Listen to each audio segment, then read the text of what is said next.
அன்பினில் மகிழ்ந்திட அமைதியில் நிறைந்திட அன்பர் இல்லமே வாருங்கள். அவரில் வாழ்ந்திட ஆசி பெற்றிட அருளின் படியினில் கூடுங்கள். அன்பினில் மகிழ்ந்திட அமைதியில் நிறைந்திட அன்பர் இல்லமே வாருங்கள். அவரில் வாழ்ந்திட ஆசி பெற்றிட அருளின் படியினில் கூடுங்கள். எண்ணம் நிறைவேறும் பாருங்கள், ஏக்கம் நிறைவாகும் காணுங்கள். எண்ணம் நிறைவேறும் பாருங்கள், ஏக்கம் நிறைவாகும் காணுங்கள். தன்னை பலியாக்கி நம்மை நிதம் காக்க தன்னை வழங்குவதை காணுங்கள். தன்னை பலியாக்கி நம்மை நிதம் காக்க தன்னை வழங்குவதை காணுங்கள். அன்பினில் மகிழ்ந்திட அமைதியில் நிறைந்திட அன்பர் இல்லமே வாருங்கள். அவரில் வாழ்ந்திட ஆசி பெற்றிட அருளின் படியினில் கூடுங்கள்.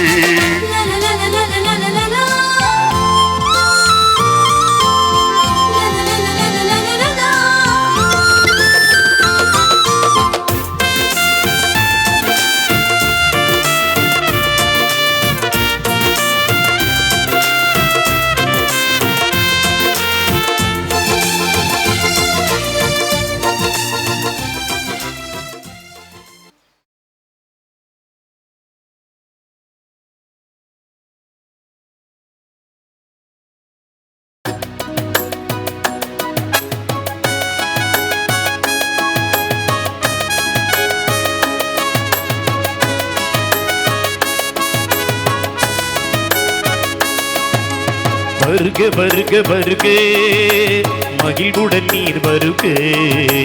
வருக வருக வருக மகிழ்வுடன் நீர் வருக. ஆண்டவன் சாயனை வருக, அருட்படி செலுத்திட வருக. ஆண்டவன் சாயனை வருக, அருள்படி செலுத்திட வருக.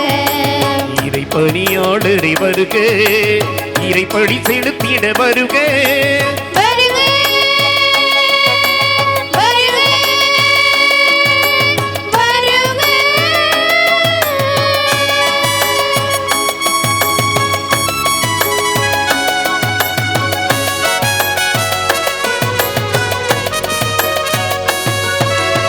வருக வருக வருக இறை மக்களே வருக. வருக வருக வருக இறை மக்களே வருக.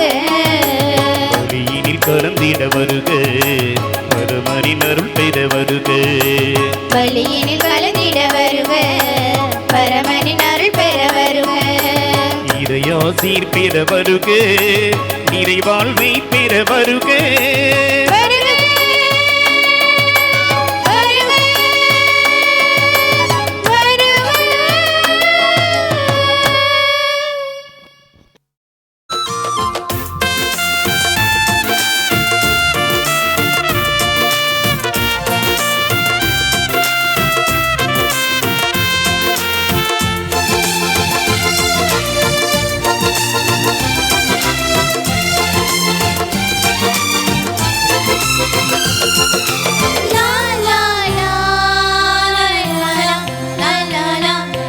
நம்பிக்கை வைத்தீங்கு நலம் காண வாருங்கள். நன்மைகள் நிதம் பொழியும் வரம் காண கூடுங்கள்.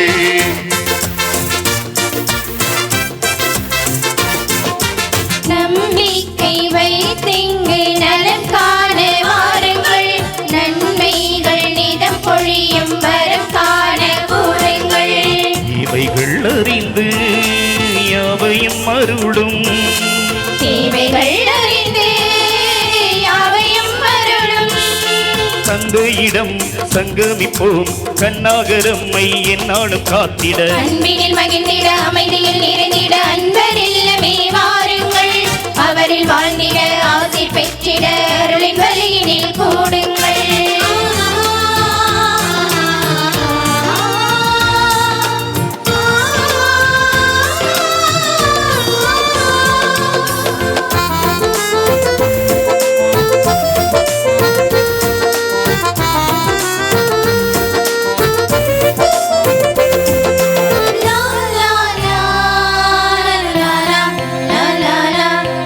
உணர்வோடு இறை இல்லம் மகிழ்வோடு வாருங்கள். இறை உணவோடு திடம் பெற்று தமதில்லம் சேருங்கள்.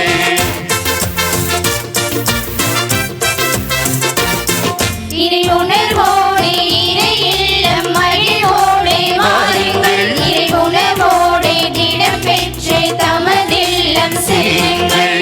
பகிர்வினில் வளர்ந்து பகிர்வதை வளர்த்து பகிர்வினில் வளர்ந்து பகிர்வதை வளர்த்து பண்பாளராய் அன்பாலையே பின்னாடும் தேவனை என்னாடும் போற்றிட அன்பினில் மகிழ்ந்திட அமைதியில் நிறைந்திட அன்பர் இல்லமே வாருங்கள்.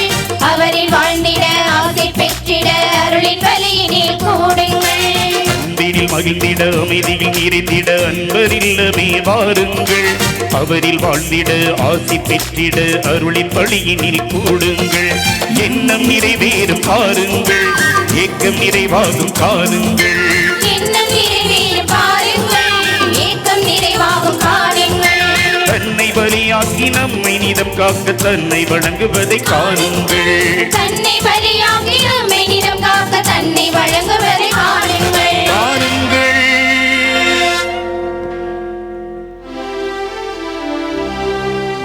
தந்தை மகன் தூயாவியாரின் பெயராலே ஆமென். நம் ஆண்டவராகிய இயேசு கிறிஸ்துவின் அருளும் கடவுளின் அன்பும் தூயாவியாரின் தோழமையும் உங்கள் அனைவரோடும் இருப்பதாக. உம் ஆன்மாவோடும் இருப்பதாக. அனைவரும் அமர்வோம்.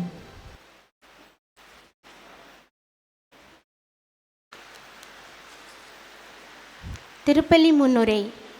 ஆரோக்கிய அன்னையின் அன்பிற்கினியவர்களே, இறை சந்நிதியில் குழுமியுள்ள அனைவருக்கும் கிறிஸ்து அரசர் பெருவிழா நல்வாழ்த்துக்களை தெரிவித்து இஞ்ஞாயிறு சிறப்பு திருப்பலி வழிபாட்டிற்கு உங்கள் அனைவரையும் நம் திருத்தல பாடல் குழுவினர் சார்பாகவும் திருத்தல அதிபர் மற்றும் பங்கு தந்தை அருட்பணி எஸ் வளன் எஸ்விடி சார்பாகவும் அன்புடன் வரவேற்கின்றோம். இச்சிறப்பு திருப்பலியை தலைமையேற்று நிகழ்த்தி நமக்காக இறையாசீரை பெற்றுத்தரவிருக்கும் எம் பாசமிகு அதிபர் மற்றும் பங்கு தந்தை அருட்பணி எஸ் வளன் எஸ்விடி அவர்களையும் மனதார வரவேற்கின்றோம். அரசர்கள் என்றவுடன் நம் நினைவுக்கு வருவது அவர்களின் ஆடம்பரமான ஆடை, தலையில் மணிமகுடம், கண்ணாடி மாளிகை, ஏராளமான பணியாளர்கள், அவரிடம் குவிந்துள்ள செல்வம். ஆனால் இன்று நாம் கொண்டாடும் கிறிஸ்து அரசர் இந்த பண்புகளில் எல்லாம் தலை சிறந்தவர், தனித்தன்மை வாய்ந்தவர். பிறந்தது மாட்டுக்குடில், தலையில் முள்முடி, அனைவருக்கும் நல்லது செய்யக்கூடிய ஆடம்பரமான உள்ளம், தானே பணியாளராக அடிமை நிலையை ஏற்ற மாமன்னர். அரசர் என்பவர் ஆட்சி செய்ய அல்ல, பணிவிடை புரிய என்பதை தன் செயலில் வெளிப்படுத்தி வாழ்ந்து காட்டியவர். மன்னராட்சி மறைந்துவிட்ட இக்காலத்திலும் நாட்டை ஆளும் அதிகார வர்க்கத்தினர் பண்டைய கால அரசர்கள் போன்றே ஆடம்பர ஆதிக்கத்துடன் வாழ்கின்றனர். ஆனால் இயேசுவோ, என் அரசு இவ்வுலகை சார்ந்ததன்று, மாறாக என் அரசு நீதியின் அரசு, உண்மையின் அரசு என்கின்றார். இயேசுவின் அரசு முற்றிலும் மாறுபட்டது. அந்த அரசில் வன்முறை, கடத்தல், ஊழல் இல்லை. அவரின் அரசு வாழ்வு தரும் அரசு, புனிதமும் அருளும் அன்பும் அமைதியும் கொண்ட அரசு. இயேசு கிறிஸ்து தன் இறப்பின் இறுதி நேரத்தில் சிலுவையில் தொங்கிக் கொண்டிருக்கும் போது தீஸ்மாஸ் என்ற மனம் மாறிய நல்ல கள்ளன் இயேசுவை பார்த்து, நீர் ஆட்சியுரிமை பெற்று வரும்போது என்னை நினைவில் கொள்ளும் என்றார். இயேசு மறுமொழியாக, இன்றே என்னோடு பேரின்ப வீட்டில் இருப்பீர் என்றார். ஆம், இயேசுவின் அரசு இவ்வுலகை சார்ந்ததல்ல. விண்ணக அரசில் அவரோடு பேரின்ப வீட்டில் இடம்பெற நாம் நமது நற்குணங்களாலும் பிறர் அன்பு செயல்களாலும் மட்டுமே தகுதி பெற முடியும். சிக்கல்கள், குழப்பங்கள் மிகுந்த இவ்வுலக வாழ்வில் மற்றவர் நலனுக்காக உடலையும் இரத்தத்தையும் தியாகம் செய்த இயேசுவை போல வாழ்ந்து அவரது மக்களாக வாழ வரம் வேண்டி உன்னத பலியில் உளமாற பங்கெடுப்போம்.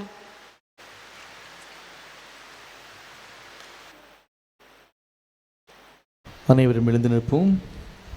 இன்றைய திருப்பலியானது 31ஆம் ஆண்டு திருமண நாள் மைக்கேல் ஜெயராஜ் அமிர்த ஆலிஸ் மேரி திருமண நாள் நன்றி திருப்பலியாகவும் குடும்பத்திற்கு தேவ ஆசீர் மற்றும் செழியனுக்கு நல்ல உடல் உள்ள நலம் கிடைக்க வேண்டியும் இந்த திருப்பலியானது ஒப்பு கொடுக்கப்படுகிறது.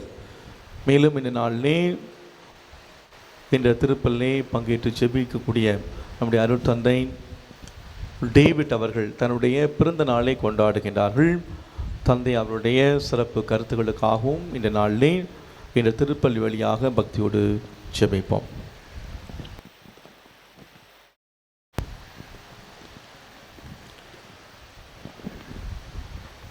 அன்புமிக்க சகோதர சகோதரிகளே, இந்த திவ்ய பலியை ஒப்புக் கொடுக்க தடையாக இருக்கின்ற நமது பாவங்களை ஏற்று மனவருந்தி மன்னிப்பு இறைஞ்சுவோம்.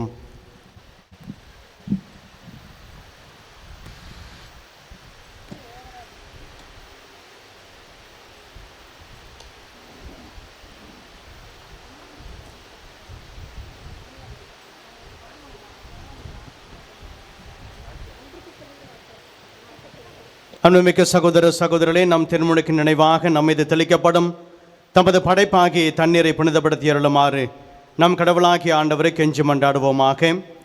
அவரை நமக்கு உதவி அளித்து நாம் பெற்றுக்கொண்ட தூய ஆவிக்கு உண்மையுள்ளவர்களாய் நிலைத்திருக்க அருள்வாராக. என்றென்றுமுள்ள எல்லாம் உள்ள இறைவா, வாழ்வின் ஊற்றும் தூய்மையின் தொடக்கமான தண்ணீர் வழியாக மக்கள் புனிதமடைந்து நிலைவாழ்வின் கொடையை பெற வேண்டும் என திருவுளமானீர். இத்தண்ணீரை புனிதப்படுத்தியருள உம்மை வேண்டுகின்றோம். ஆண்டவரை, உமது நாளாகிய இன்று உமது அருட்காவலை பெற விரும்புகின்றோம். வாழ்வழிக்கும் உமது அருளின் ஊற்றினை எம்மில் புதுப்பித்தருளும். இத்தண்ணீரினால் எங்கள் உள்ளத்தையும் உடலையும் தீமை அனைத்திலுமிருந்து காத்தருள்வீராக.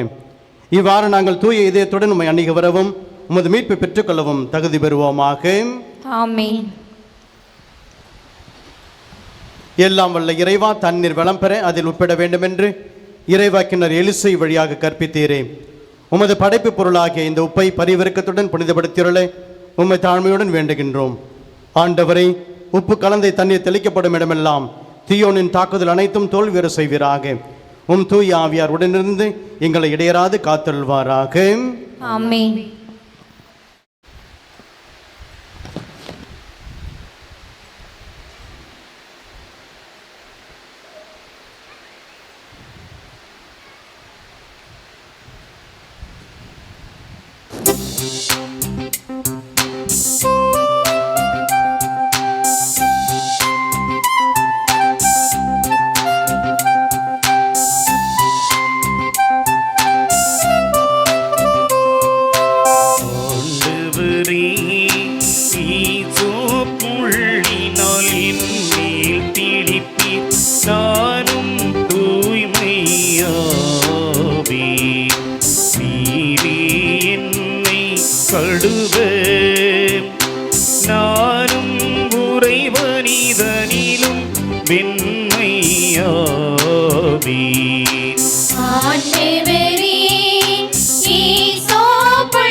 உமது இரக்கத்திற்கேற்ப என் மேல் இரக்கம் கொள்வீர். பிதாவும் சுதனும் தூய ஆவியும் ஸ்துதியும் புகழும் ஒன்றாய் பெருக. ஆதியில் இருந்தது போல் இன்றும் என்றும் நித்தியமாகவும் ஆமென். ஆண்டவரே,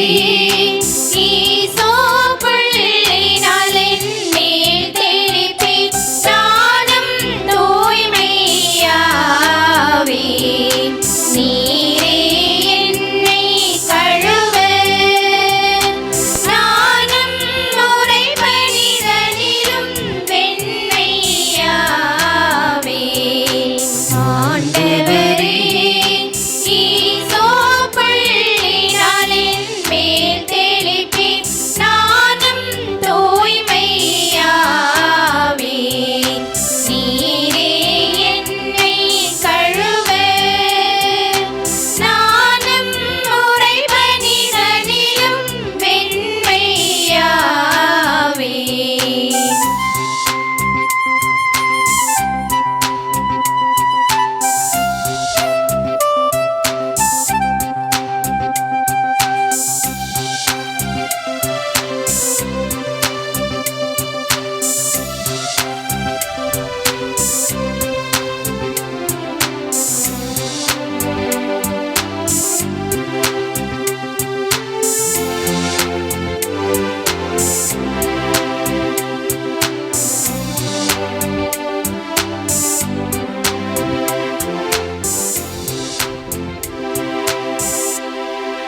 எல்லாம் வல்ல இறைவன் நம்மை இரக்கம் வைத்து நமது பாவங்களை மன்னித்து நம்மை தூய்மைப்படுத்துவாராக.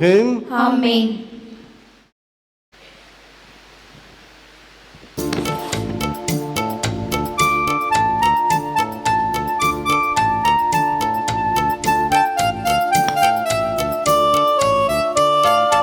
உன்னதங்களிலே கடவுளுக்கு மாட்சி உண்டாகுக.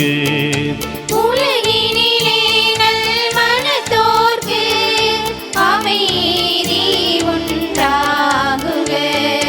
புகழ்கின்றோம் யாமும் உம்மையே, வாழ்த்துகின்றோம் உம்மையே. உமக்கு ஆராதனை புரிந்து உம்மை மாட்சிப்படுத்துகின்றோம் யாம். உமது நீலான மாட்சியின் பொருட்டு உமக்கு நன்றி கூறுகின்றோம். ஆண்டவராகிய இறைவா, வானுலக அரசரே, ஆற்றல் அனைத்தும் கொண்டு இலங்கும் வல்ல தந்தை இறைவனே, ஒரே மகனாக உதித்த ஆண்டவர் இயேசு கிறிஸ்து இறைவனே, ஆண்டவராகிய இறைவாம் இறைவனின் செம்மறியே, தந்தையினின்று என்றென்றுமாக உதித்த இறைவன் மகனே நீர். உலகின் பாவங்களை போக்குபவரே, எங்கள் மீறி இரக்கமாயிரும். உலகின் பாவங்களை போக்குபவரே, எங்கள் மன்றாட்டை ஏற்றருள்வீர். தந்தையின் வலப்பக்கம் வீற்றிருப்பவரே, எங்கள் மீறி இரக்கமாயிரும். ஏனெனில் இயேசு கிறிஸ்துவே, நீர் ஒருவரே தூயவர். நீர் ஒருவரே ஆண்டவர், நீர் ஒருவரே உன்னதர். தூய ஆவியாரோடு தந்தை இறைவனின் ஆட்சியில் இருப்பவர் நீரே. ஆமீன் ஆமீன். ஆமென், ஆமென். ஜெபிப்போமாக. என்றென்றும் உள்ள எல்லாம் வல்ல இறைவா, அனைத்திற்கும் அரசரான அன்பார்ந்த உம் திருமகனில் அனைத்தையும் புதுப்பிக்க திருவிழமானேன். அடிமை நிலையிலிருந்து விடுதலை அடைந்த படைப்பனைத்தும் மாண்புக்குரிய உமக்கு பணிபுரியவும் உம்மை முடிவின்றி புகழ்ந்தேற்றவும் அருள்வேராக. உம்மோடும் தூய ஆவியாரின் ஒன்றிப்பில் இறைவனாய் என்றென்றும் வாழ்ந்து ஆட்சி செய்கின்ற எங்கள் ஆண்டவரும் உம் திருமகனுமாகிய இயேசு கிறிஸ்து வழியாக உம்மை மன்றாடுகின்றோம். ஆமென்.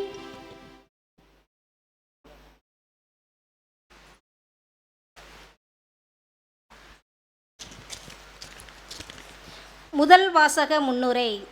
இன்றைய முதல் வாசகத்தில் இறைவாக்கினர் தானியேல் தான் கண்ட காட்சியை இங்கே விவரிக்கிறார். மானிட மகன் வருகையையும் கடவுளின் அரசு எத்தகையது, யாருக்குரியது, அஃது எப்படி இருக்கும் என்பதை பற்றி எடுத்துரைக்கிறார். மானிட மகன் முடிவற்ற அரசையும் மகிமையையும் பெறுகின்றார். இறையரசை பற்றிய நம்பிக்கையை தரும் வார்த்தைகளுக்கு கவனமுடன் செவிமடுப்போம்.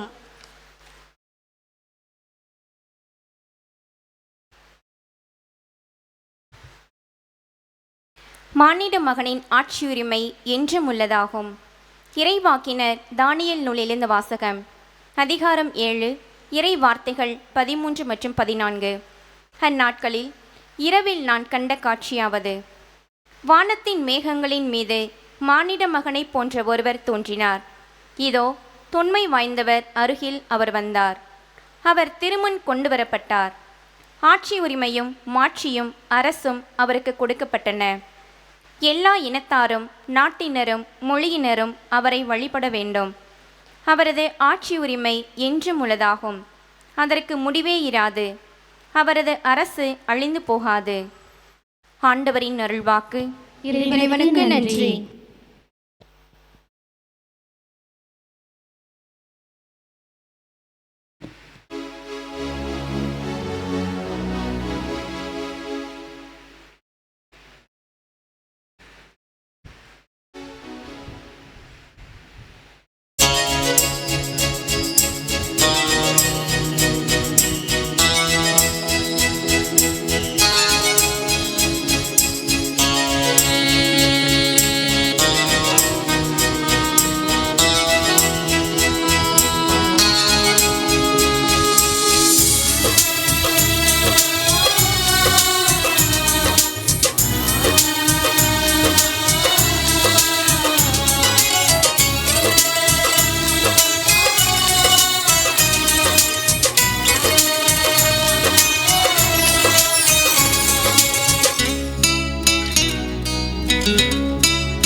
ஒரு கோடி தேன் பூக்கள் ஒன்றாக மனம் வீசும் என் உள்ளம் நீ வாடும் பூங்காவனம். மனமென்னும் பொன்வண்டு உன் அன்பில் கட்டுண்டு தமிழாலே கவி பாடும் பேரானந்தம். சிறகுகளாய் என் மனம் விரிகிறதே பரந்திட பரந்திட இறை உறவில் இணைந்திட இணைந்திட மகிழ்கிறதே. நம் தன ஆராயோ பேரன்பே என் இயேசுவே, ஆராயோ பேரின்பம் என் வாழ்விலே. மாறாயோ பேரன்பே என் இயேசுவே, தாராயோ பேரின்பம் என் வாழ்விலே. ஒரு கோடி தேன் பூக்கள் ஒன்றாக மனம் வீசும் என் உள்ளம் நீ வாடும் பூங்காவனம். மனமென்னும் பொன்வண்டு உன் அன்பில் கட்டுண்டு தமிழாலே கவி பாடும் பேரானந்தம்.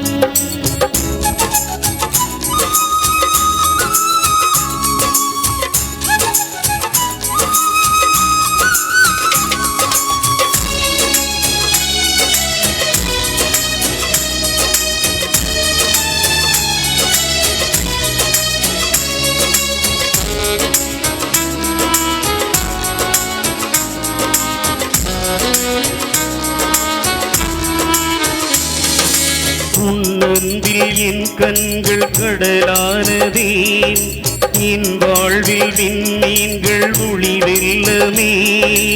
உன் அன்பில் என் கண்கள் கடலானதே, என் வாழ்வில் விண்மீன்கள் ஒளி வெள்ளமே. உன்னோடு ஒன்றாகும் பொன்னாளிதே, என் வாழ்வில் ஈடேதும் இதற்கில்லையே. நீ வேண்டுமே, நிதம் வேண்டுமே, நிஜமான உன் அன்பு துணை வேண்டுமே. வாமன்னனே என் வேந்தனே, நிலை வாழ்வு தருகின்ற இறைமைந்தனே. ஒரு கோடி தேன் பூக்கள் ஒன்றாக மனம் வீசும் என் உள்ளம் நீ வாழும் பூங்காவனம்.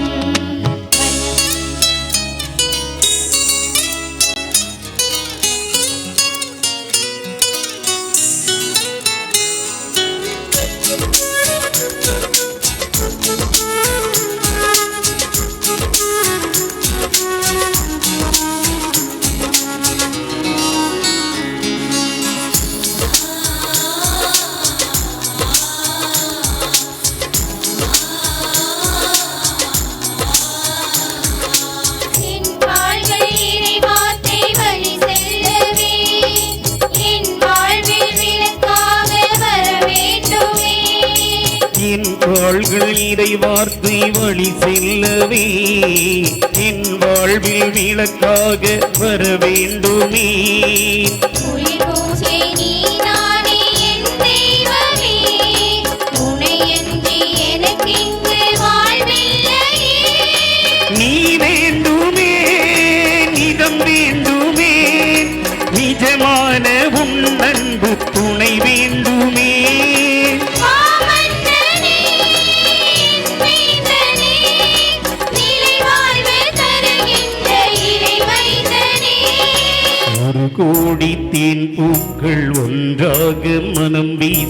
என் உள்ளம் நீ வாழும் பூங்காவனம். மனமென்னும் பொன்வண்டு உன் அன்பில் கட்டுண்டு தமிழாலே கவி பாடும் பேரானந்தம். சிறகுகளாய் என்மனம் என்மனம் இருக்கிறதே பறந்திட பறந்திட இறைவுறவில் இணைந்திட இணைந்திட மகிழ்கிறதே. நந்தன நந்தன ஆராயோ பேரன்பேன் இயேசுவே, ஆராயோ பேரின்பம் என் வாழ்விலே. ஆராயோ பேரன்பே என் இயேசுவே, ஆராயோ பேரின்பம் என் வாழ்விலே.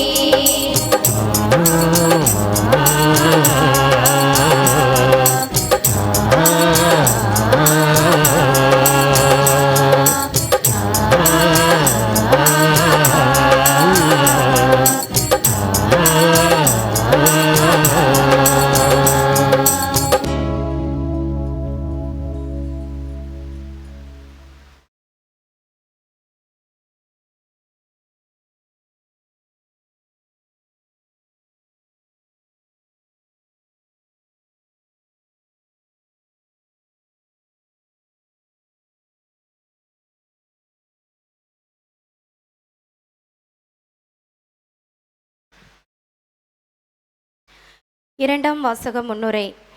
இன்றைய இரண்டாம் வாசகத்தில் திருத்தூதர் யோவான் தனது திருவெளிப்பாடு நூலில் இயேசுவை மண்ணுலக அரசர்களுக்கு தலைவர் என்று அறிவிக்கின்றார். இயேசுவின் தலைமை என்பது அன்பின் வழி விடுதலை பெற்று தருவதாகும். கிறிஸ்து அரசர் தன்னை முதன்மைப்படுத்தி மக்களை வாழ வழிவகுத்தார். மக்கள் அரசரை தேடி செல்கின்றனர். ஆனால் கிறிஸ்து அரசரோ மக்களை தேடி சென்றார். இதனை வெளிப்படுத்தும் இவ்வாசகத்தை கவனமுடன் செவிமடுப்போம்.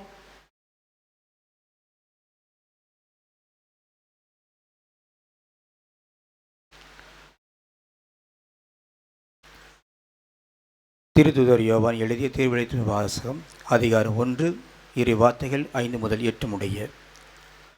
கிறிஸ்துவை நம்புக்குரிய சாட்சி. இறந்தோர் முதலில் உயிர் பெற்று எழுந்தவர், மண்ணுலகை அரசர்களுக்கு தலைவர். இவர் நம்மீது அன்பு கூர்ந்தார். தமது சாவு வாயிலாக நம் பாவங்களிலிருந்து நம்மை விடுவித்தார். ஆட்சி உரிமை பெற்றவர்களாக, அதாவது நம் கடவுளும் தந்தையுமானவருக்கு ஊழியம் புரியும் குருக்களாக நம்மை ஏற்படுத்தினார். இவருக்கே மாட்சியும் ஆற்றலும் என்றென்றும் உரிமையென. ஆமேன். இதோ அவர் மேகங்களில் சூழ வருகின்றார். அனைவரும் அவரை காண்பர். அவரை ஊடுருவ குத்தியோரும் காண்பர். அவர் பொருட்டு மண்ணுலகின் குலத்தோர் அனைவரும் மாரடித்து புலம்புவர். இது உண்மை. ஆமேன். அகரமும் நகரமும் நானே என்கின்றார் கடவுள் ஆண்டவர். இருந்தவரும் இருக்கின்றவரும் வரவிருக்கின்றவரும் எல்லாம் அவரும் அவரே. ஆண்டவர் வழங்கும் அருள்வாக்கு. இறைவனுக்கு நன்றி. எழுந்திருப்போம்.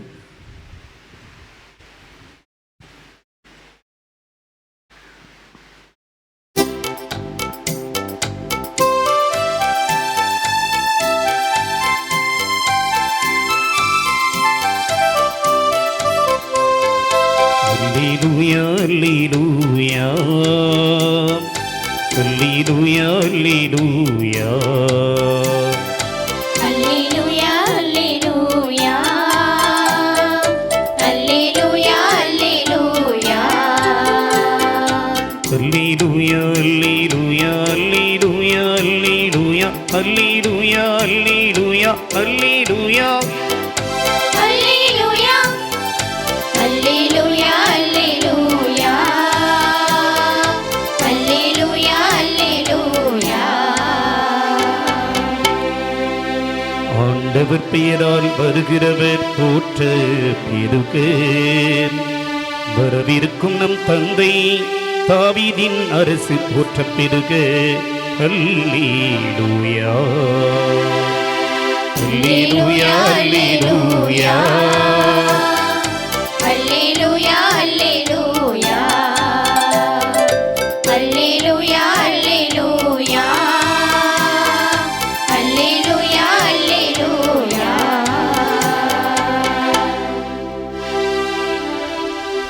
ஆண்டவர்களோடு இருப்பாராக.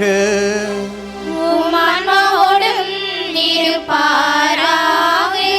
யோவான் எழுதிய தூய நற்செய்தியிலிருந்து வாசகம். ஆண்டவரே, மாட்சி உமக்கே.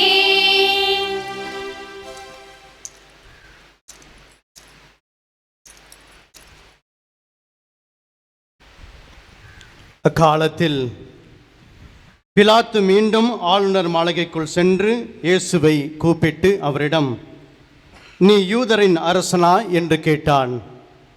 இயேசு மறுமொழியாக, நீராக இதை கேட்கிறீரா, அல்லது மற்றவர்கள் என்னை பற்றி உம்மிடம் சொன்னதை வைத்து கேட்கிறீரா என்று கேட்டார். அதற்கு பிலாத்து, நான் ஒரு யூதனா என்ன? உன் இனத்தவரும் தலைமை குருக்களும் தானே உன்னை என்னிடம் ஒப்புவித்தார்கள். நீ என்ன செய்தாய் என்று கேட்டான். இயேசு மறுமொழியாக, எனது ஆட்சி இவ்வுலக ஆட்சி போன்றதல்ல. இவ்வுலக ஆட்சி போன்றதாய் இருந்திருந்தால் நான் யூதர்களிடம் காட்டி கொடுக்கப்படாதவாறு என் காவலர்கள் போராடியிருப்பார்கள். ஆனால் என் ஆட்சி இவ்வுலக ஆட்சி போன்றதல்ல என்றார். பிலாத்து அவரிடம், அப்படியானால் நீ அரசன்தானோ என்று கேட்டான். அதற்கு இயேசு, அரசன் என்று நீர் சொல்கிறீர். உண்மையை எடுத்துரைப்பதே என் பணி. இதற்காகவே நான் பிறந்தேன், இதற்காகவே உலகிற்கு வந்தேன். உண்மையை சார்ந்தவர் அனைவரும் என் குரலுக்கு செவி சாய்க்கின்றனர் என்றார்.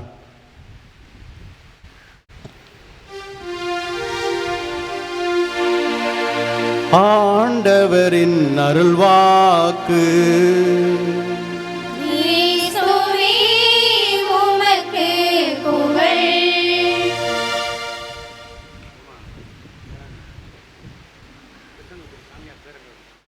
எனது ஆட்சி இவ்வுலகை ஆட்சியை போன்றதல்ல. கிறிஸ்துவில் பிரியமானவர்களே, வற்றாத வரமளிக்கும் வாடிப்பட்டி அன்னையினுடைய அன்பு பக்தர்களே, தாயாகிய திருச்சபையானது இன்று பெருமகிழ்வோடு கிறிஸ்து நேற்றும் இன்றும் என்றென்றும் எந்நாளும் எல்லோருக்கும் அரசராக ஆட்சி செய்து கொண்டிருக்கிறார் என்ற கிறிஸ்து அரசர் பெருவிழாவை பெருமகிழ்ச்சியோடு கொண்டாடி கொண்டிருக்கிறது. எனவே இந்த வழிபாட்டு காலத்தினுடைய இறுதி ஞாயிறு, அடுத்ததாக நாம் திருவருகை காலத்திலே நாம் பாதம் பதிக்க இருக்கின்றோம். இந்த இறுதி ஞாயிறிலே திருச்சபையானது ஆண்டவர் இயேசு கிறிஸ்து யார் என்பதை நன்கு அறிந்த மக்களாக, அவர் எந்த வகையிலே நமக்கெல்லாம் அரசராக இருந்து கொண்டு ஆட்சி செலுத்திக் கொண்டிருக்கிறார் என்பதை அறிந்த மக்களாக தெளிவான சிந்தனையோடு நல்ல புரிதலோடு நாம் வாழ கற்றுக்கொள்ள வேண்டும் என்று திருச்சபையானது நம்மை அழைக்கின்றது. எனவே அந்த வகையிலே அன்பார்ந்தவர்களே, இந்த பெருவிழாவை நாம் கொண்டாடுகின்ற நமது மனநிலை எப்படிப்பட்டதாக இருக்க வேண்டும்? Set your mind set. எனவே இந்த பெருவிழாவுடைய ஆசீர்வாதங்கள் என்னையும் எனது குடும்பத்தையும் என்னை சார்ந்தவர்களையும் நிரம்பி வாழ வைக்க வேண்டும் என்றால் என்னுடைய மனநிலை எப்படி இருக்க வேண்டும்?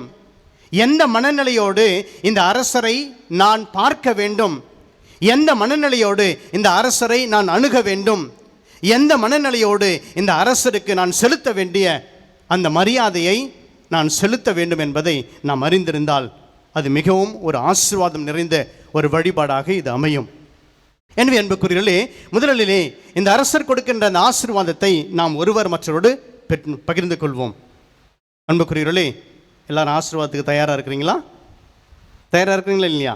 அப்படியே உங்கள் வலது பக்கம் திரும்பி பாருங்கள். உங்களுக்கு தெரிஞ்சவங்களாக இருக்கலாம், இல்லை தெரியாதவங்களாக இருக்கலாம், பரவாயில்ல, யாராக இருந்தாலும் பரவாயில்ல. கடவுளுடைய பெயரால் ஆசீர்வதிப்பது நல்லதுதான். உங்களுடைய வலது பக்கத்தில் இருக்கிறவங்களை பார்த்து சொல்லுங்கள், வற்றாத வரம் தரும் வாடிப்பட்டி அன்னை தன்னுடைய மகன் மூலமாக நீங்கள் எதிர்பார்ப்பதற்கு மேலாக உங்களை ஆசீர்வதிப்பார். அப்படியே இடது பக்கம் திரும்புங்க. அவங்க தான் உங்களுடைய second option. There is no other option.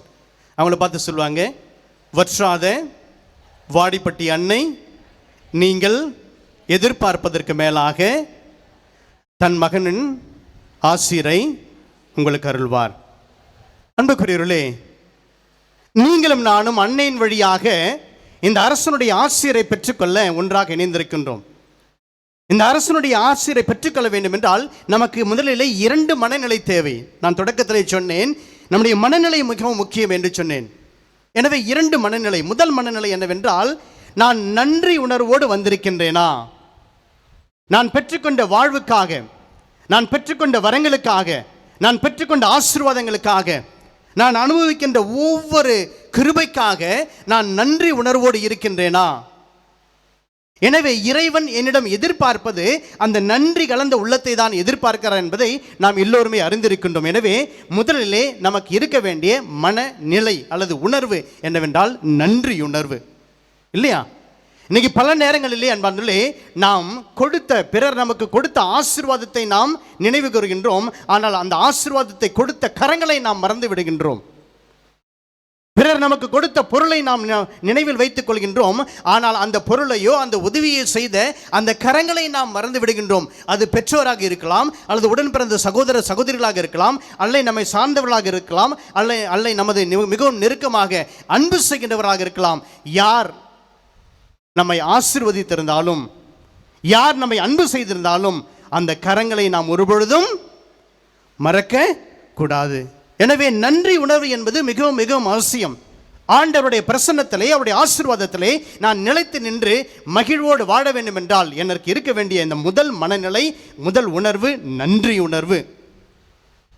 எனவே அந்த நன்றி உணர்வை இந்த நேரத்திலே என்னுடைய உள்ளத்திலே நான் உருவாக்கி கொள்ள நான் தயாராக இருக்க வேண்டும். 2வது மனநிலை நம்பிக்கை உணர்வு. நம்பிக்கை உணர்வு இன்றைய தினம் இந்த பெருவிழாவினுடைய மைய கருத்தே இதாக தான் இருக்கின்றது. நம்பிக்கை உணர்வு. நான் நம்பிக்கையோடு வந்திருக்கின்றேனா அல்லது எதிர்பார்ப்போடு வந்திருக்கின்றேனா? பல நேரங்களிலே நாம் எதிர்பார்க்கிறோம், நம்மை சார்ந்தவிடம் மட்டுமல்ல, மாறாக கடவுளிடமிருந்து எதிர்பார்க்கிறோம். ஆனால் எதிர்பார்ப்பு ஏமாற்றத்தில் தான் முடியும் என்பதை நாம் அறிந்திருந்த போதிலும் கூட பல நேரங்களிலே நாம் எதிர்பார்த்து எதிர்பார்த்து எதிர்பார்த்து எதிர்பார்த்து ஏமாற்றத்திலும் மன அழிவிலும் நாம் நம்முடைய வாழ்க்கையை முடித்துக் கொள்கிறோம். ஆனால் ஆண்டவர் சொல்கின்றார், நம்புங்கள். எனவே என்னிடம் அந்த நம்பிக்கை உணர்வு இருக்கின்றதா? ஆண்டவர் என்னையும் என்னை சார்ந்த எல்லோரையும் நிறைவாக ஆசீர்வதிக்க காத்து கொண்டிருக்கின்றார். அவருடைய ஆசீர்வாதத்தை நான் தேடி இந்த வற்றாத வரத்தை பெற்றுத் தருகின்ற இந்த வாடிப்பட்டி தாயை நான் தேடி வந்திருக்கின்றேன். எனவே எனக்கு அந்த நம்பிக்கை தேவை என்ற அந்த நம்பிக்கை உணர்வு எனக்குள் இருக்கின்றதா? அப்போ நம்ம முதல்ல நமக்கு என்ன தேவை? என்ன தேவை?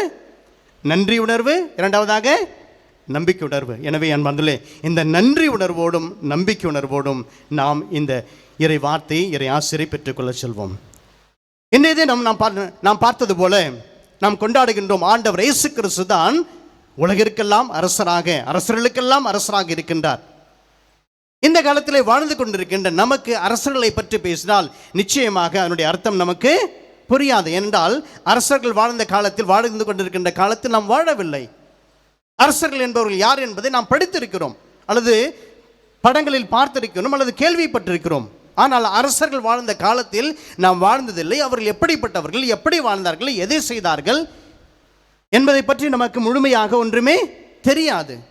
இன்று நம்மை ஆட்சி செய்கிறவர்களை நாம் அரசர்கள் என்று நாம் அழைப்பதும் கிடையாது.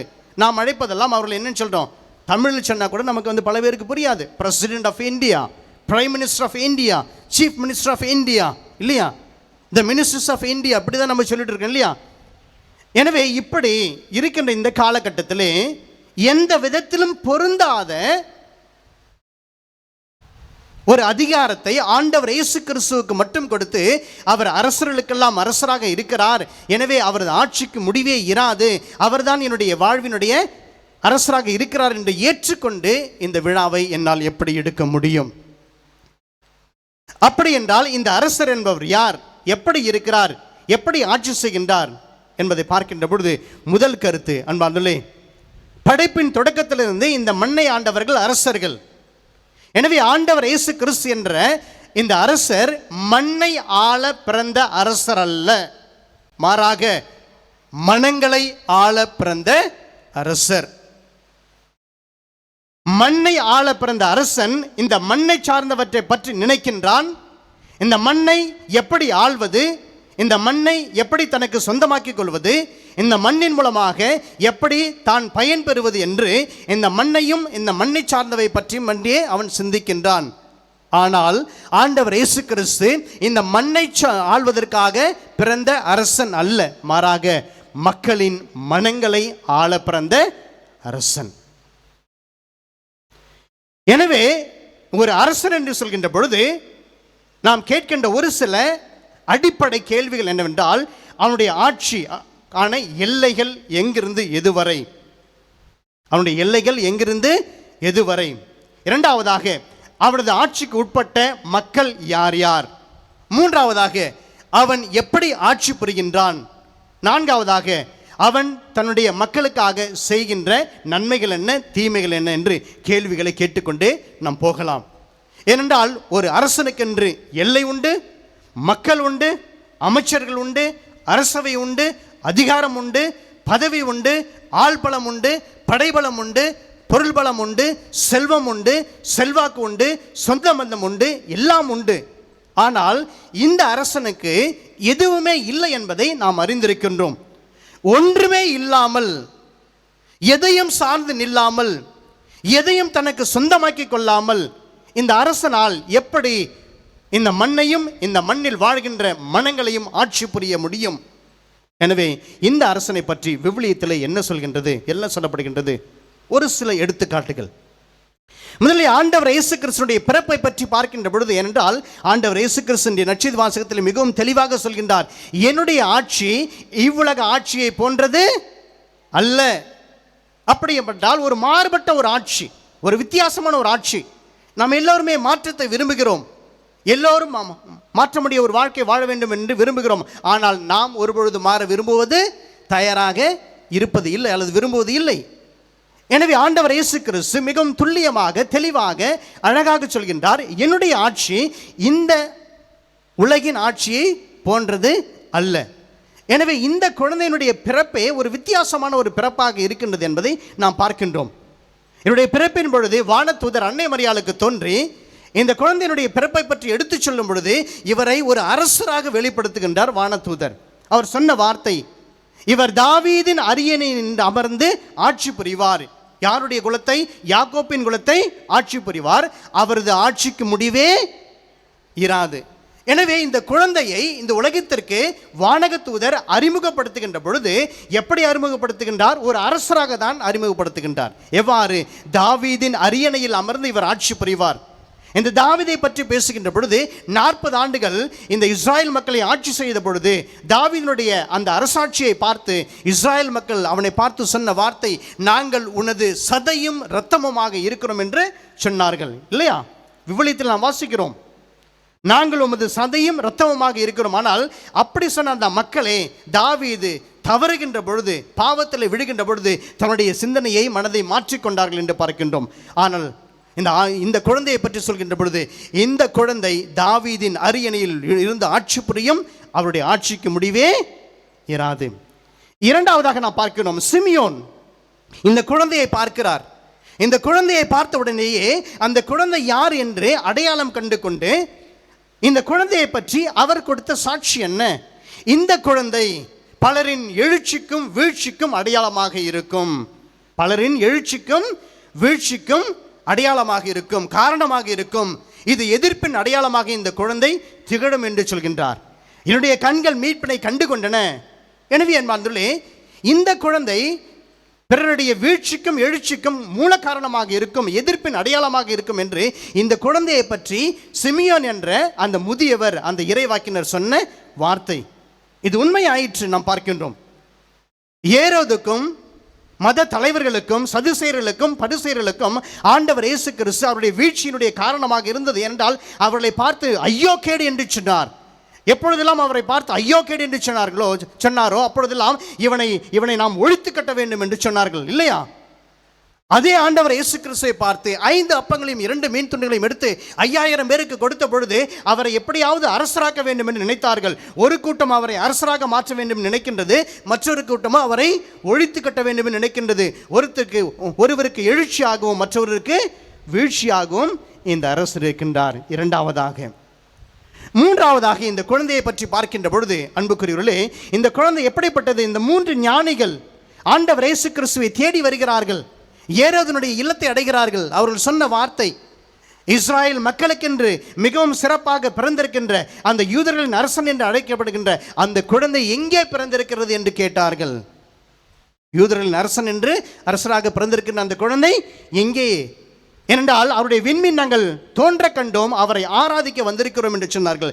எனவே அவரை அரசராக அந்த கீழ்திசை ஞானிகள் இந்த உலகிற்கு அறிமுகப்படுத்துகிறார்கள்.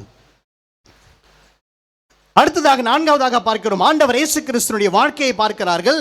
அவருடைய இறுதி நேரத்தில் மரணத்தை நோக்கி அவர் பயணம் செய்கின்ற பொழுது யூதர்கள் எல்லோருமே இணைந்து கொண்டு அரசன் அரசன் வாழ்க, தாவீதின் மகனுக்கு ஓசனா, யூதரின் அரசர் வாழ்க என்று சொல்லி ஓசன்னா ஓசனா, தாவீதின் மகனுக்கு ஓசனா என்று அவரை அரசராக அங்கீகரித்து கோஷமிட்டார்கள் என்று நாம் பார்க்கின்றோம். அரசராக அங்கீகரித்து கோஷமிட்டார்கள். அடுத்தபடியாக 5வதாக இந்த நற்செய்தி வாசகத்திலே ஆண்டவர் இயேசு கிறிஸ்துவை பார்த்து பிலாத்து கேட்கின்றான், நீர் அரசர் தானோ? நீர் அரசர் தானோ? ஆண்டவர் அழகாக அவனை பார்த்து கேட்பார், இதை நீரே சொல்கிறீரா அல்லது வேறு யாராவது உம்மிடம் சொல்லி இவ்வாறு கேட்கின்றீரா?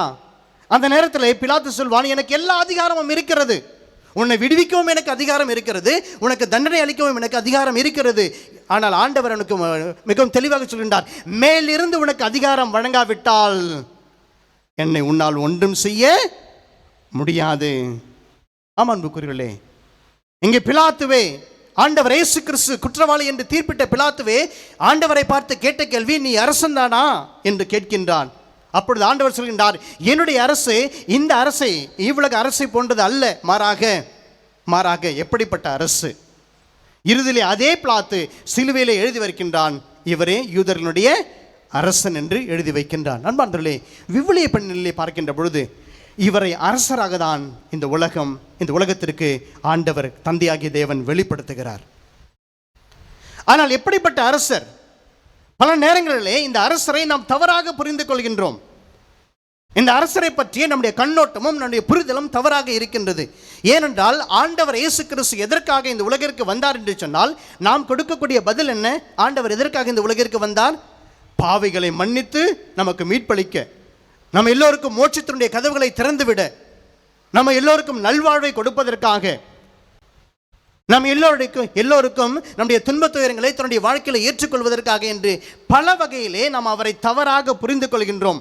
ஆனால் ஆண்டவர் இயேசு கிறிஸ்து எதற்காக இந்த மண்ணுலகிற்கு வந்தார் என்று சொன்னால் ஒரே ஒரு காரணம்தான், வேறு எந்த காரணமும் அல்ல.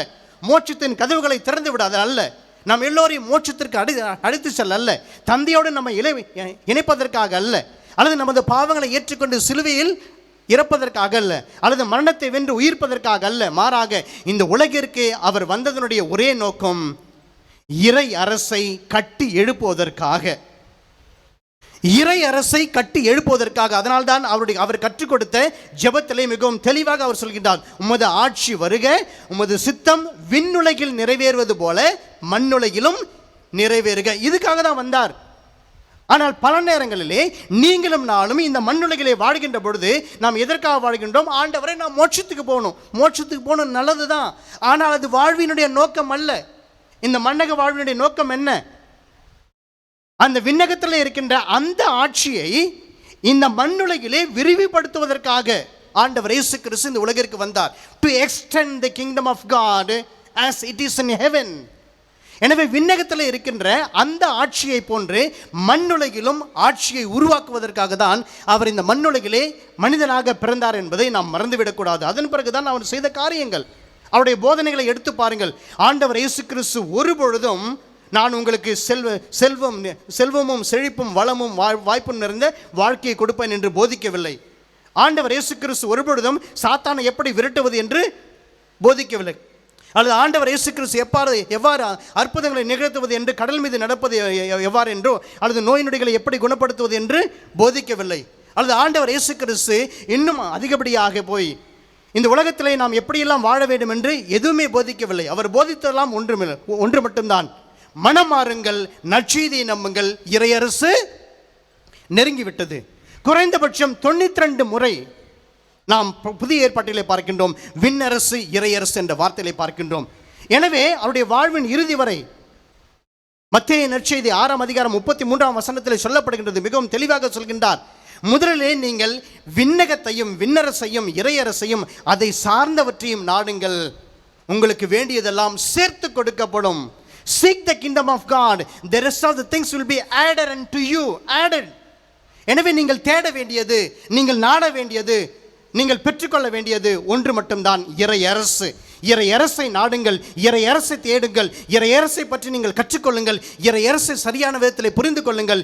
உங்களுக்கு உங்களுடைய வாழ்வினுடைய வளத்திற்காக உங்களுக்கு தேவையான எல்லாமும் உங்களுக்கு சேர்த்து கொடுக்கப்படும். சேர்த்து கொடுக்கப்படும். மற்ற எல்லாம் வந்து சேர்த்து கொடுக்கறதுதான் சொல்றாரு.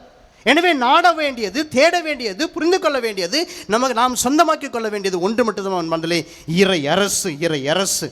எனவே அந்த அரசை பற்றி தான் இன்றைய தினம் நாம் ஒரு விழாவாக கொண்டாடுகின்றோம். எனவே இந்த அரசனுடைய தன்மை என்ன? ஆண்டவர் இயேசு கிறிஸ்து மிகவும் தன்னுடைய பணிவாழ்வில் சொல்கின்றார், உண்மைக்கு சான்று பகருவதே எனது வாழ்வு. உண்மைக்கு சான்று பகருவதே, அதற்காகவே நான் இந்த உலகிற்கு வந்தேன். எனவே இந்த அரசு என்பது உண்மையை மையமாக கொண்டது, நீதியை மையமாக கொண்டது, அன்பை மையமாக கொண்டது. எனவே உண்மை, நீதி, அன்பு, இந்த 3 தன்மைகளையும் தன்னகத்தை கொண்டு ஆண்டவர் இயேசு கிறிஸ்து தன்னுடைய போதனையின் மூலமாகவும், தன்னுடைய பணிவாழ்வின் மூலமாகவும், தன்னுடைய நற்செயல்கள் மூலமாகவும், புதுமையின் மூலமாகவும் இந்த இறையரசினுடைய மதிப்பீடுகளை நமக்கு கொடுத்திருக்கிறார். எனவே அன்புக்குரியவர்களே, சிறிது நேரம் சிந்தித்து பார்ப்போம். இந்த உலகத்திலே நான் வாழ்கின்ற பொழுது நான் இறையரசை தேடுகிறேனா அல்லது மற்றவற்றை தேடுகின்றேனா? நாம் எல்லோருக்கும் இருக்கக்கூடிய எல்லோருடைய வாழ்க்கையிலும் ஏதாவது ஒரு நிலை நமக்குள்ளே இருக்கிறது. இந்த உலகத்திலே பார்க்கின்றோம், இந்த 3 இல்லாத மனிதன் யாருமே இல்லை. முதலாவதாக நாம் பார்ப்பது என்ன? கடன் இல்லாத மனிதன் யாரும் இல்லை, இல்லையா?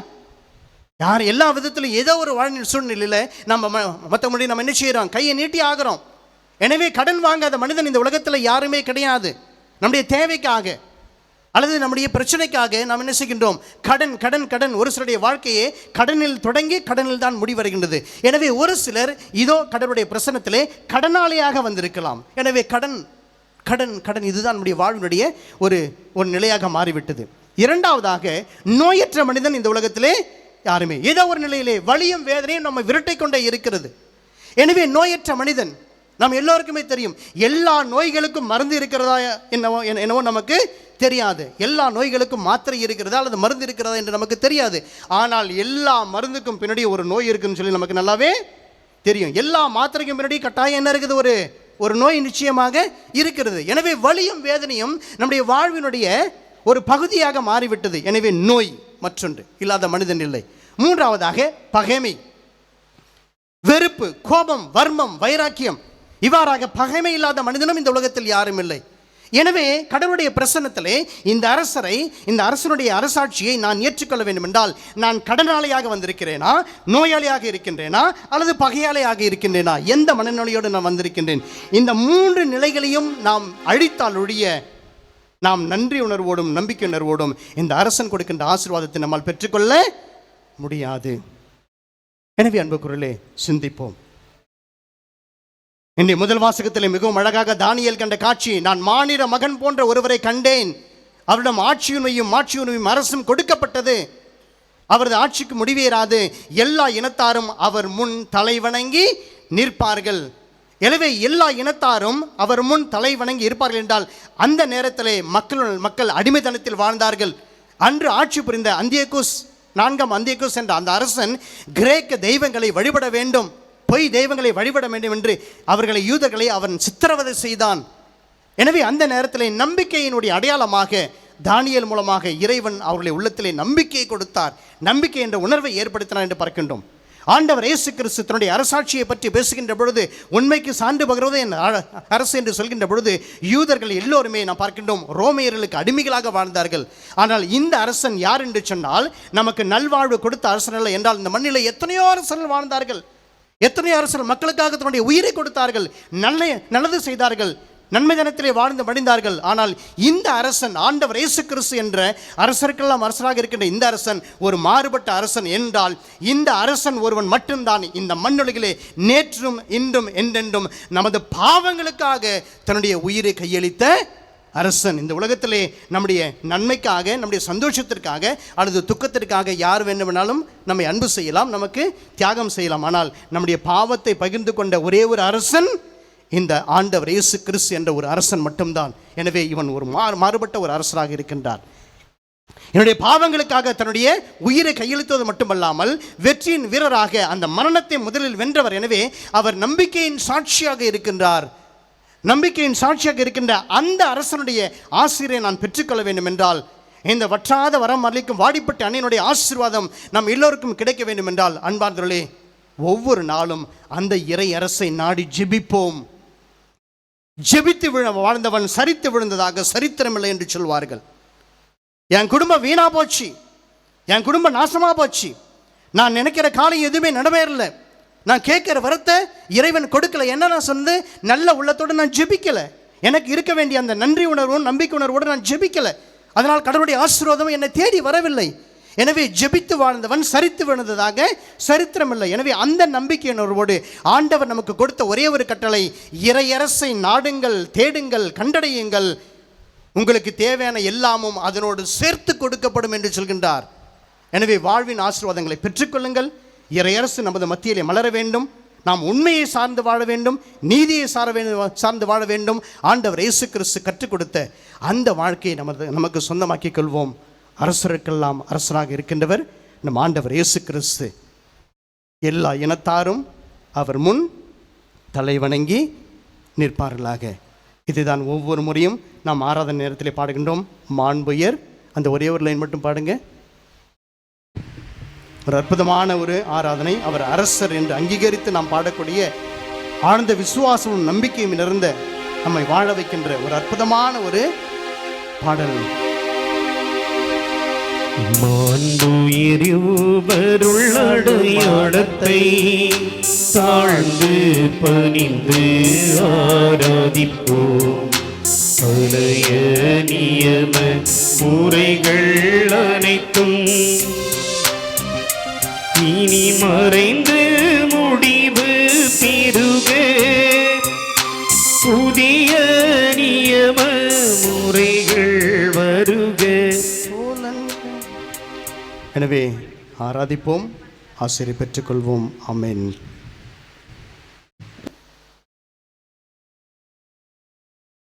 அனைவரும் எழுந்து நின்று அவரது ஆட்சி நமது மத்தியிலே நிலைத்து நிற்க, நம்மை வாழ வைக்க நமது விசுவாசத்தை பறைசாற்றுவோம்.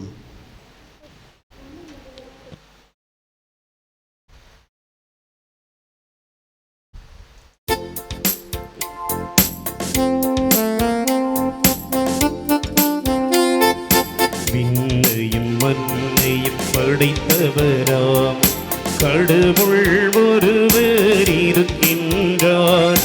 தந்தை மகன் தூய ஆவியராய் ஒன்றாய் வாழ்வுரை நம்புகிறேன். தூய ஆவியின் வல்லமையால் இறைமகன் நமக்காய் மனிதரானார். கன்னி மரியிடம் பிறந்தவராம் இயேசுவை உறுதியாய் நம்புகிறேன். ஆட்சியில் பாடுபட்டார், சிலுவையில் இறந்து அடக்கப்பட்டார், மூன்றாம் நாளில் உயிர் தெழுந்தார், இறப்பின் மீதே வெற்றி கொண்டார். விண்ணகம் வாழும் தந்தையிடம் அரியணை கொண்டே இருக்கின்றார். உலகம் முடியும் காலத்திலே நடுவராய் திரும்பவும் வந்திடுவார். தூய ஆவியாரை நம்புகிறேன், பாரினில் அவர் துணை வேண்டுகிறேன். பாவ மன்னிப்பில் தூய்மை பெற்று பரிகார வாழ்வில் நிலைத்திடுவேன். திரு அவை உரைப்பதை நம்புகிறேன். புனிதர்கள் உறவை நம்புகிறேன். உடலின் உயிர்ப்பை நிலை வாழ்வை உறுதியுடனே நம்புகிறேன்.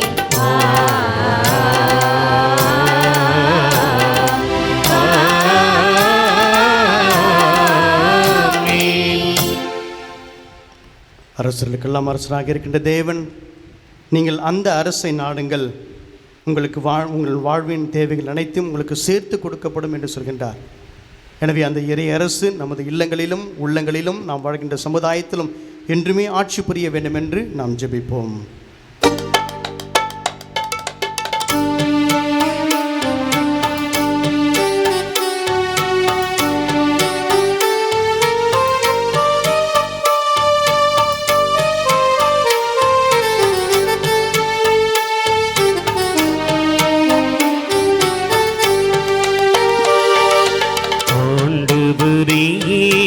ஆண்டவரே, எங்கள் மன்றாட்டை கேட்டருளும்.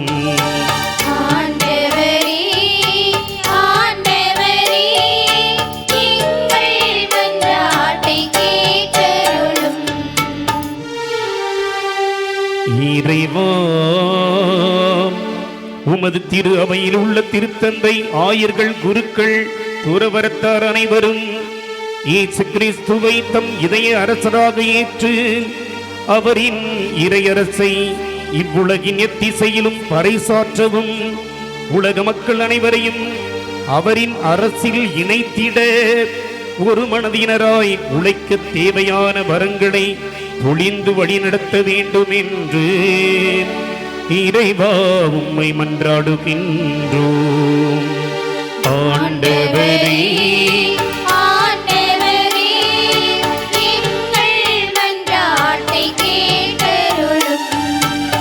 ஆண்டவரே, ஆண்டவரே, எங்கள் மன்றாட்டை கேட்டருளும்.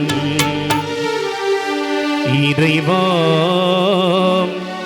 நம் பங்கில் உள்ள குடும்பங்களில் உள்ள அனைவரும் உமது மகத்துவத்தை அறிந்து உம்மை தங்கள் இல்லங்களின் அரசராக ஏற்று தங்களின் வாழ்க்கை முறையால் தமக்கு அருகே இருப்போருக்கு உம் இறையரசின் சாட்சிகளாய் வாழ்ந்து காட்டிட தேவையான வரங்களை பொழிந்தருள வேண்டும் என்று இறைவா உம்மை மன்றாடுகின்றோம்.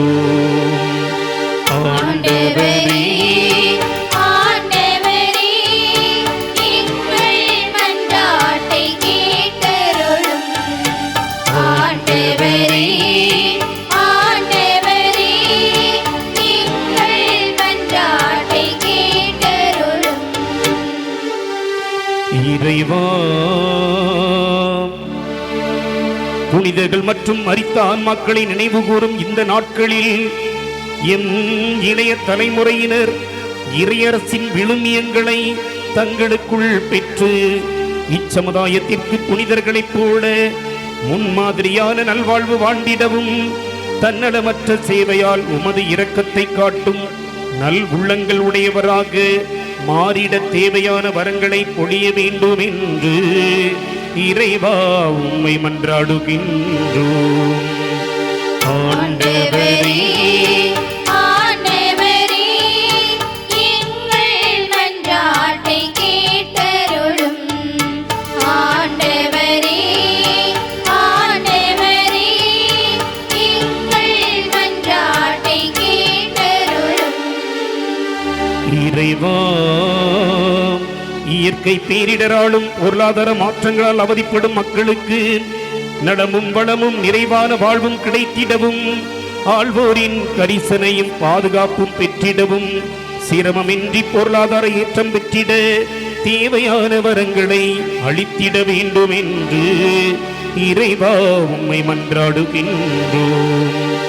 ஆண்டவரே, ஆண்டவரே, எங்கள் மன்றாட்டை கேட்டருளும். ஆண்டவரே, ஆண்டவரே, எங்கள் மன்றாட்டை கேட்டருளும். இறைவா, இன்றைய திருப்பலியை நிறைவேற்றும் எம் அதிபர் மற்றும் பங்கு தந்தை அருட்பணி எஸ். சோழன் எஸ்விடி அவர்களையும், இன்று தன்னுடைய பிறந்த நாளை நினைவுகூரும் அருட்பணி எஸ். டேவிட் அவர்களையும் நம் திருத்தல அனைத்து அருட்பணியாளர்களுக்காகவும் ஜெபிக்கின்றோம். இவர்கள் தங்கள் பணி வாழ்வில் நிறைவுடன் இருக்கவும் இறைவன் என்றென்றும் ஆக்கமும் ஊக்கமும் தந்து வழிநடத்திட வேண்டும் என்றும், மேலும் தூயாவியின் கொடைகளாலும் கனிகளாலும் நிரப்பி உம் அன்பின் படிப்பினைகளை வாழ்வாக்கி சாட்சிய வாழ்வு வாழ தேவையான அருள் ஆசிரை தந்தருள வேண்டும் என்று இறைவா உம்மை மன்றாடுகின்றோம்.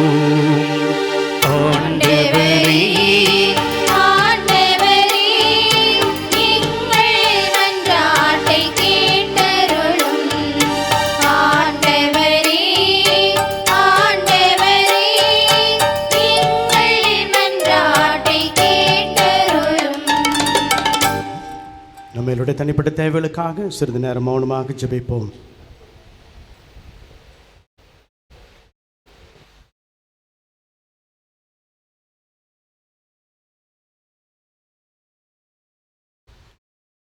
எங்கள் அன்பின் பரமபிதாவை, நன்றி உணர்வோடும் நம்பிக்கை உணர்வோடும் ஜெபித்துக் கொண்டிருக்கின்ற முத பிள்ளைகள் மீது இரக்கமாயிரும். எனது அரசு இந்த உலகின் அரசை போன்றதல்ல என்று சொல்லி ஒரு மாறுபட்ட உண்மையின், நீதியின், அன்பின் அரசை நீர் உருவாக்கினீரே.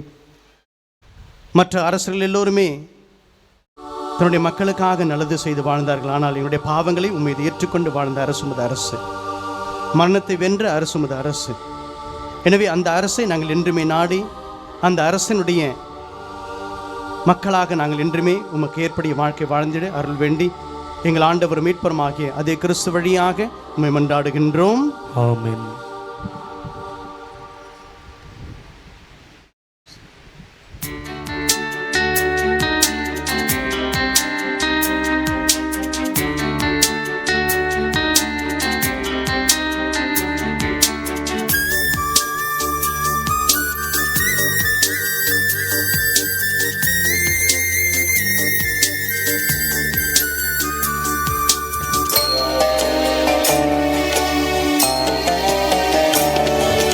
மலரும் கனியும் காணிக்கையாய் தந்திடுவேனே, நொறுங்கும் இதயம் அதனோடு அழித்திடுவேனே. மலரும் கனியும் காணிக்கையாய் தந்திடுவேனே, நொறுங்கும் இதயம் அதனோடு அழித்திடுவேனே. இறைவா கரம் விரித்து கனிவாய் இணை அழைத்து காணிக்கை ஏற்பாயே, பலியாய் சேர்ப்பாயே. இறைவா கரம் விரித்து கனிவாய் என்னை அழைத்து காணிக்கை ஏற்பாயே, பலியாய் சேர்ப்பாயே. மலரும் கனியும் காணிக்கையாய் தந்திடுவேனே, நொறுங்கும் இதயம் அதனோடு அழித்திடுவேனே.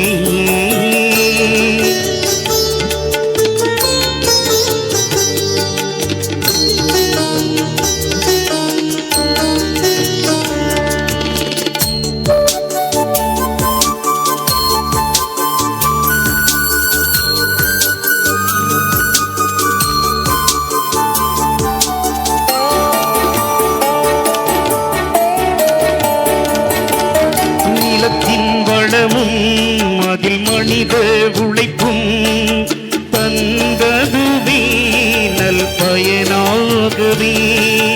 விரிந்த பயிரும் அதில் பெய்த மணியும் நல்வெண்ணிற அப்பமாகுமே. திருப்பீடத்தில் குருவின் தூய கரத்தில்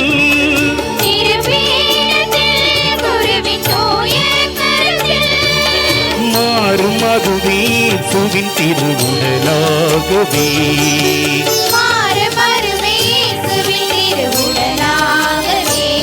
திருவுடலாகவே மலரும் கனியும் காணிக்கையாய் தந்திடுவேனே, நொறுங்கும் இதயம் அதனோடு அழித்திடுவேனே. அனுமிக்க சகோதர சகோதரர்களே, என்னுடையதும் உங்களுடையதுமான பலி எல்லாம் வல்ல தந்தையாகிய இறைவனுக்கு ஏற்றதாகும்படி மன்றாடுங்கள். ஆண்டவர் தம் பெயரின் புகழ்ச்சிக்காகவும் மாட்சிக்காகவும் நமது நன்மைக்காகவும் புனித திரு அவையின் அனைத்து நலன்களுக்காகவும் உமது கையிலிருந்து பலியை ஏற்றுக்கொள்வாராக. ஆண்டவரே, உம்மோடு மனிதரை ஒப்புரவாக்கமே பழிப்பொருளை நாங்கள் உமக்கு ஒப்புக்கொடுத்து உம்மை பணிவுடன் வேண்டுகின்றோம். ஒற்றுமை அமைதி ஆகிய கொடைகளை மக்கள் இனத்தார் அனைவருக்கும் திருமகனை கொடுப்பாராக. எங்கள் ஆண்டவராகிய கிறிஸ்து வழியாக உம்மை மன்றாடுகின்றோம். ஆண்டவர் உங்களோடு இருப்பாராக. ஆன்மாவோடும் இருப்பாராக. இதயங்களை மேலே எழுப்புங்கள். ஆண்டவரிடம் எழுப்பியுள்ளோம். நம் இறைவனாகிய ஆண்டவருக்கு நன்றி கூறுவோம். அது தகுதியும் நீதியுமானதே. ஆண்டவரே, தூயவரான தந்தையே, என்றுமுள்ள எல்லாம் வல்ல இறைவா, என்னாலும் இவ்விடத்திலும் நாங்கள் உமக்கு நன்றி செலுத்துவது மெய்யாகவே தகுதியும் நீதியுமாகும், எங்கள் கடமையும் மீட்புக்குரிய செயலுமாகும். நீர் உம்முடைய ஒரே பேரான திருமகன் எங்கள் ஆண்டவர் இயேசு கிறிஸ்துவை என்றென்றும் குருவாகவும் அனைத்திற்கும் அரசராகவும் அக்களிப்பின் தாயலத்தால் அருள் பொழிவு செய்தீர். இவ்வாறு அமைதியை வழங்கவும் மாசற்ற பலிப்பொருளாக சிலுவை பீடத்தில் தம்மையே அவர் ஒப்புக்கொடுத்து மனிதனுக்கு மீட்பளிக்கும் அருள் அடையாளங்களை நிறுவினார். படைப்புகள் அனைத்தும் தமது ஆட்சிக்கு உட்படுத்தி நிலையான அனைத்துலக ஆட்சியை அளவில்லா மாண்புடைய உமக்கு கையளித்தார். அது உண்மையும் வாழ்வும் ஓங்கும் அரசு, புனிதமும் அருளும் நிறைந்த அரசு, அன்பும் அமைதியும் நிலவும் ஆட்சியுமாகும். ஆகவே வானக தூதர் முதன்மை வானக தூதரோடும் அரியணையில் அமர்வோர் தலைமை தாங்குவோரோடும் வான்படைகளின் அணிகள் அனைத்தோடும் சேர்ந்து நாங்களும் உமது மாட்சிமை புகழ்ந்து அக்களித்து ஒரே குரலாய் பாடுவதாவது: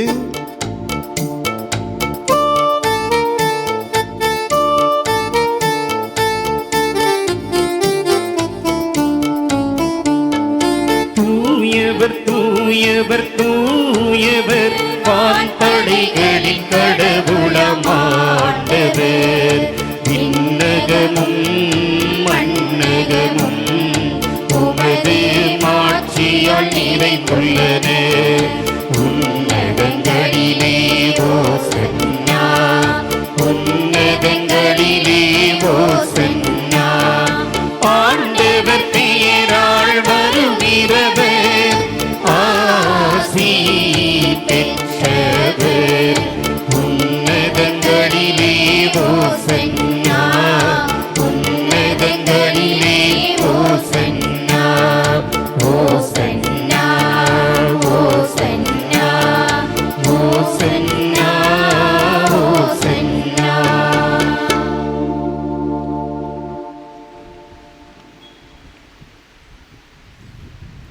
ஆண்டவரே, நீர் மெய்யாகவே தூயவர், தூய்மை அனைத்திற்கும் ஊற்று. ஆகவே உம்முடைய ஆவியை பொழிந்து இக்காணிக்கைகளை தூய்மைப்படுத்த உம்மை வேண்டுகின்றோம். இவ்வாறு எங்கள் ஆண்டவர் இயேசு கிறிஸ்துவின் உடலும் இரத்தமுமாக எங்களுக்கு இவை மாறுவனவாக. அவர் பாடுபட மனமு வந்து தம்மை கையளித்த போது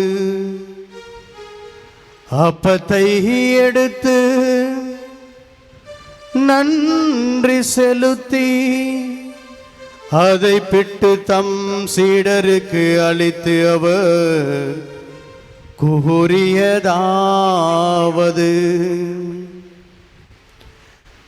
அனைவரும் இதை பெற்று உண்ணுங்கள், ஏனெனில் இது உங்களுக்காக கையளிக்கப்படும் என் உடல்.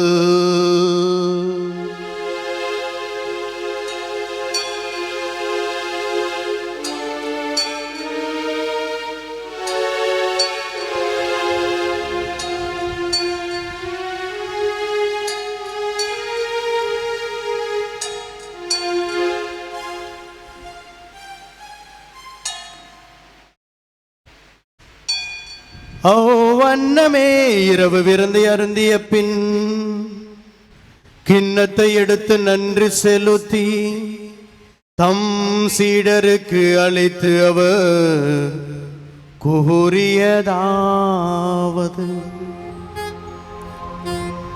அனைவரும் இதை பெற்று பருகுங்கள், ஏனெனில் இது புதிய நிலையான உடன்படிக்கைக்குரிய என் இரத்தத்தின் கிண்ணம். இது பாவ மன்னிப்புக்கென்று உங்களுக்காகவும் எல்லாருக்காகவும் சிந்தப்படும். இதை என் நினைவாக செய்யுங்கள்.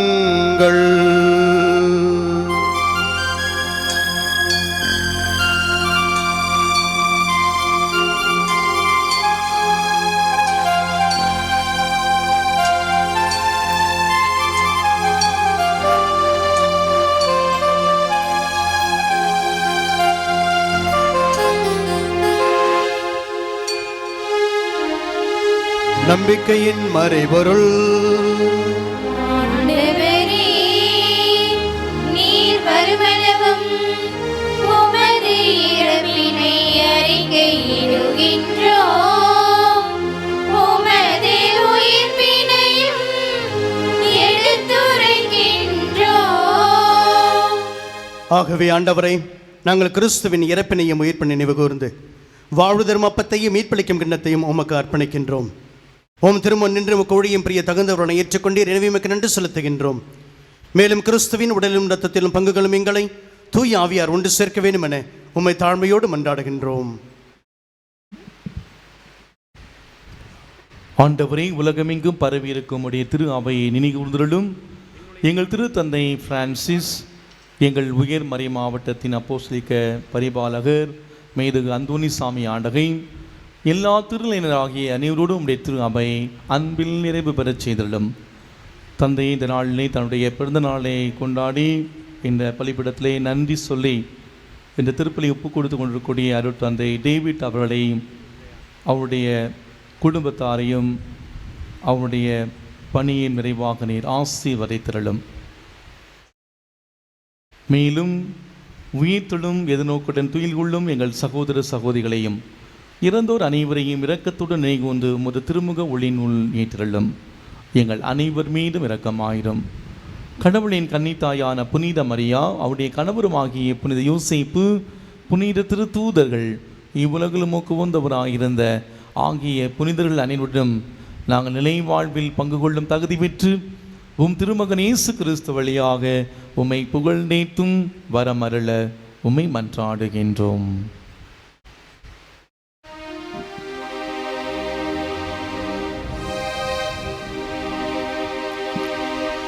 இவர் வழியாக இவரோடு இவரில் எல்லாம் வல்ல இறைவனாகிய தந்தையே, தூய ஆவியின் ஒன்றிப்பில் எல்லா புகழும் ஆட்சியும் என்றென்றும் உமக்கே உரியதே.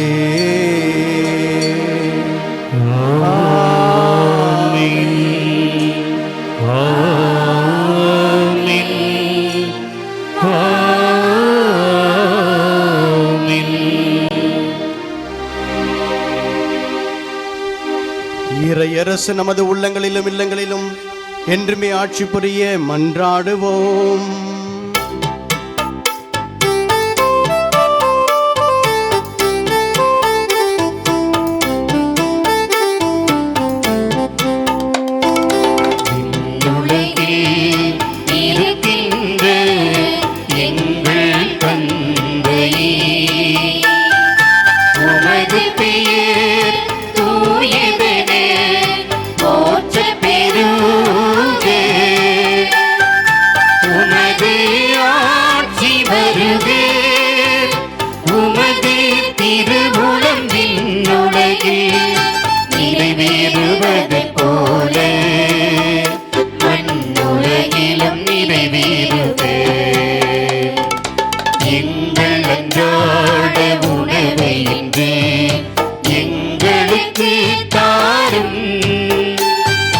எங்களுக்கு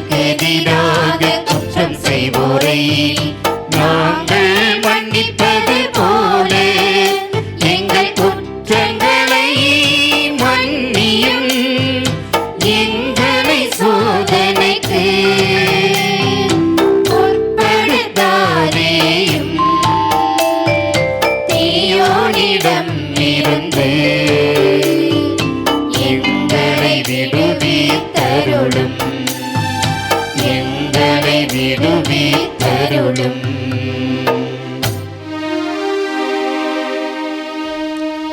ஆண்டவரே, தீமை அனைத்திலுமிருந்து எங்களை விடுவித்து எங்கள் வாழ்நாளில் அமைதியை கடையுணரலுமாய் மன்றாடுகின்றோம். உமது இரக்கத்தின் உதவியால் நாங்கள் பாவத்தில் இருந்து எப்பொழுதும் விடுதலை பெற்று யாதொரு கலக்கமுமின்றி நலமாயிருப்போமாக. நாங்கள் எதிர்நோக்கி இருக்கும் பேரின்பத்திற்காகவும் எங்கள் மீட்பராகிய இயேசு கிறிஸ்துவின் இரண்டாம் வருகைக்காகவும் காத்திருக்கின்றோம். ஆட்சியும் வல்லமையும் மாட்சியும் என்றென்றும் உமதே. ஆண்டவராகிய இயேசு கிறிஸ்துவே, அமைதியை உங்களுக்கு விட்டு செல்கிறேன், என் அமைதியையே உங்களுக்கு அளிக்கிறேன் என்று உம் திருத்தூதர்களுக்கு மொழிந்தீரே.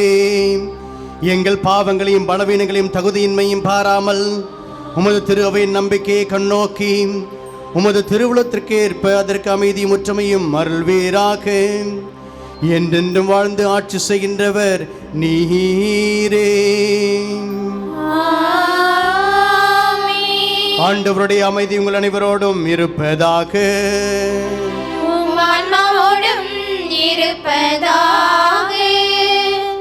அரசர்களுக்கெல்லாம் அரசராக இருந்து இந்த மண்ணையும் நமது மனதையும் ஆட்சி புரிகின்ற அந்த இறைவன் கொடுத்த ஆசீர்வாதத்தை, அமைதியை ஒருவர் மற்றவரோடு பகிர்ந்து கொள்வோம்.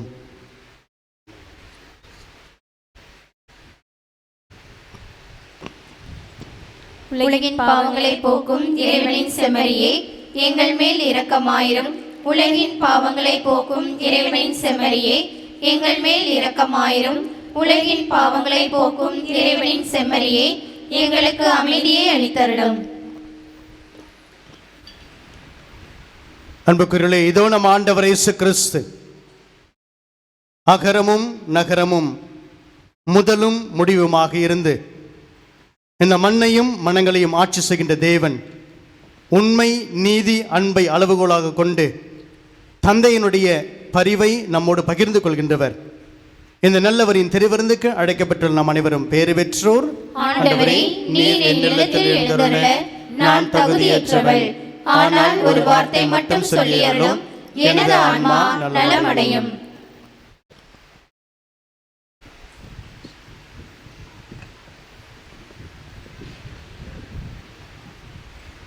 அன்பார்ந்தவர்களே, இப்போது வழங்கப்படும் இந்த திருவிருந்திலே தகுதியான நிலையில் இருக்கக்கூடிய கத்தோலிக்க கிறிஸ்தவர் மட்டுமே பங்கேற்குமாறும் பிற மதத்தை சார்ந்தவர்கள், பிற சபையை சார்ந்தவர்கள் தயவு செய்து இந்த திருவிருந்திலே பங்கேற்க வேண்டாம் என்று உங்களை அன்போடு கேட்டுக்கொள்கின்றோம்.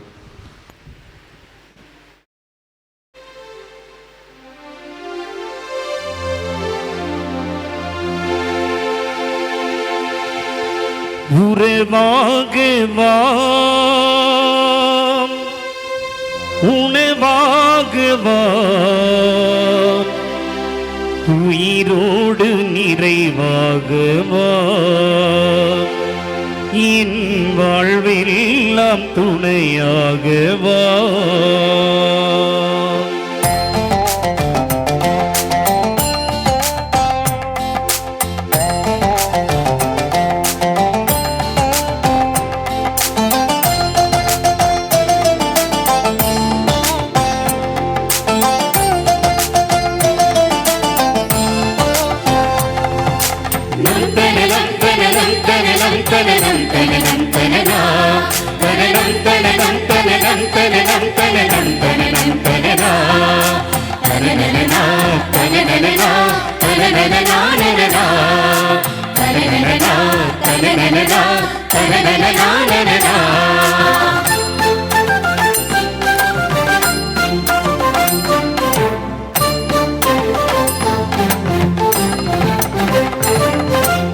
உறவாக வா, உணவாக வா, உயிரோடு நிறைவாக வா, என் வாழ்வெல்லாம் துணையாக வா.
எந்தன் குறை தீர்க்குமா உன்னருட் செல்வம் என்றென்றும் நிலையாகுமே. குலம் நெய்திடும் பாசபந்தங்களில் உன் நிலையான உறவொன்று என்னை தேற்றுமே. குடிசையிலே அவதரித்த அவனியின் மன்னவரே, பாரில் அழிந்தோர்க்கு அமைதியினை நல்கிட வந்தவரே, பரிவுள்ளம் கொண்டு எளியோரை மீட்க மகனாக மனுவாகி நீர், மரியின் மகனாக உருவாகி நீர். உண்மை நீதி உலகில் நாளும் வளர, மனதில் அமைதி மகிழ்வு என்றும் பெருக.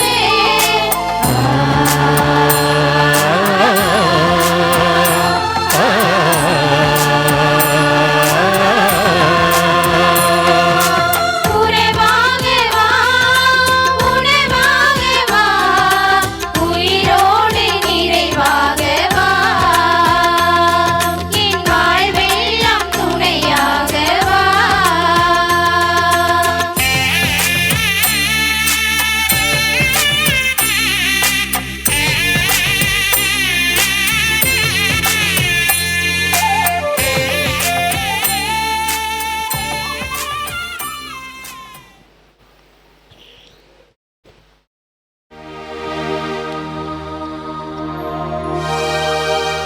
கிறிஸ்துவின் ஆன்மாவே, என்னை புனிதமாக்கும்.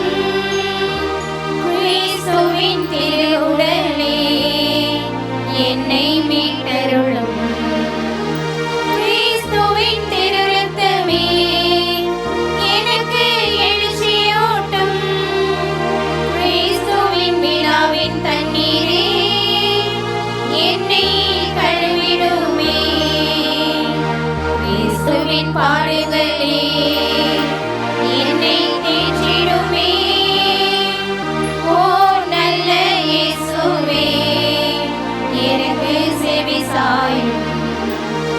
உம் திரு காயங்களுள் என்னை மறைத்தருளும். உம்மிடம் இருந்து என்னை பிரிய விடாதேயும்.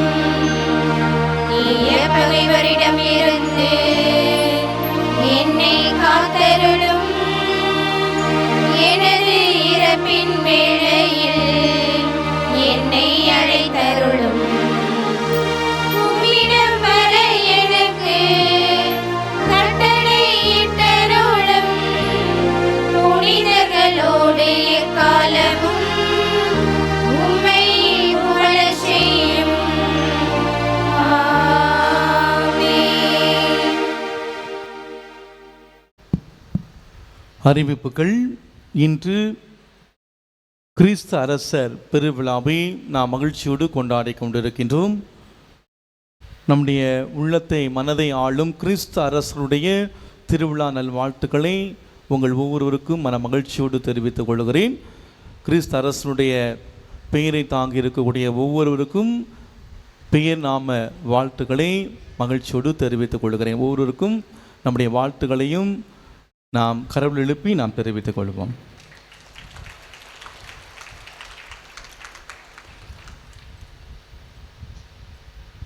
இருபத்தி 5ஆம் தேதி திங்கட்கிழமை அலெக்சாந்திரியா நகர் புனித கேத்தரின் நினைவு. 30ஆம் தேதி சனிக்கிழமை திருத்தூதான புனித அந்திரியா விழா. வருகின்ற டிசம்பர் மாதம் 1ஆம் தேதி ஞாயிற்றுக்கிழமை திருவழிபாட்டு காலத்தினுடைய புதிய ஆண்டை ஆரம்பிக்கின்றோம். திருவருகை காலம் கிறிஸ்து பிறப்புக்காக நம்மை தயார் செய்கிற மிக முக்கியமான தயாரிப்பின் காலத்தை நாம் அடுத்த ஞாயிற்றுக்கிழமை நாம் ஆரம்பிக்கின்றோம். அன்பார்ந்தவர்களே, இந்த மகிழ்ச்சியான நாளிலே இந்த திருப்பலியை நமக்காக இந்த நாளிலே தலைமையேற்று கடவுளுக்கு நன்றி சொல்லி ஒரு அருமையான ஒரு மறையுரையை அர்த்தமுள்ள வகையிலே நமக்கு வழங்கி நமக்கும் நம்முடைய குடும்பங்களுக்கும் இறைவனுடைய அபரிவிதமான ஆசீர்வாதங்களை பெற்று தந்தவர்கள் அருட்பணி டேவிட் அவர்கள். தந்தை அவர்கள் திண்டுக்கல் மறை மாவட்டத்தில் உள்ள குஜிலியம்பாறை பங்கினுடைய பங்கு தந்தையாக பணியாற்றி கொண்டிருக்கின்றார்கள். இந்த நாளிலே நம்முடைய திருத்தலத்துக்கு வந்து நமக்காக ஜெபித்தது குறிப்பாக அவர் இன்று அவருடைய பிறந்த நாளை கொண்டாடுகின்றார்கள். இந்த மகிழ்ச்சியான நாளிலே திருத்தலத்தின் பெயரால் உங்கள் ஒவ்வொருடைய பெயரால் நாம் அவருக்கு நன்றி செலுத்துவதோடு நம்முடைய பிறந்த நாள் நல்வாழ்த்துக்களை நாம் மன மகிழ்ச்சியோடு தெரிவித்துக் கொள்வோம். அவருக்கு வாழ்த்து சொல்லக்கூடிய விதத்திலே இந்த பொன்னாடியை போற்றி கௌரவிக்கின்றோம். கரவில் எழுப்பி நம்முடைய பிறந்த நாள் வாழ்த்துக்களை மன மகிழ்ச்சியோடு தெரிவித்துக் கொள்வோம்.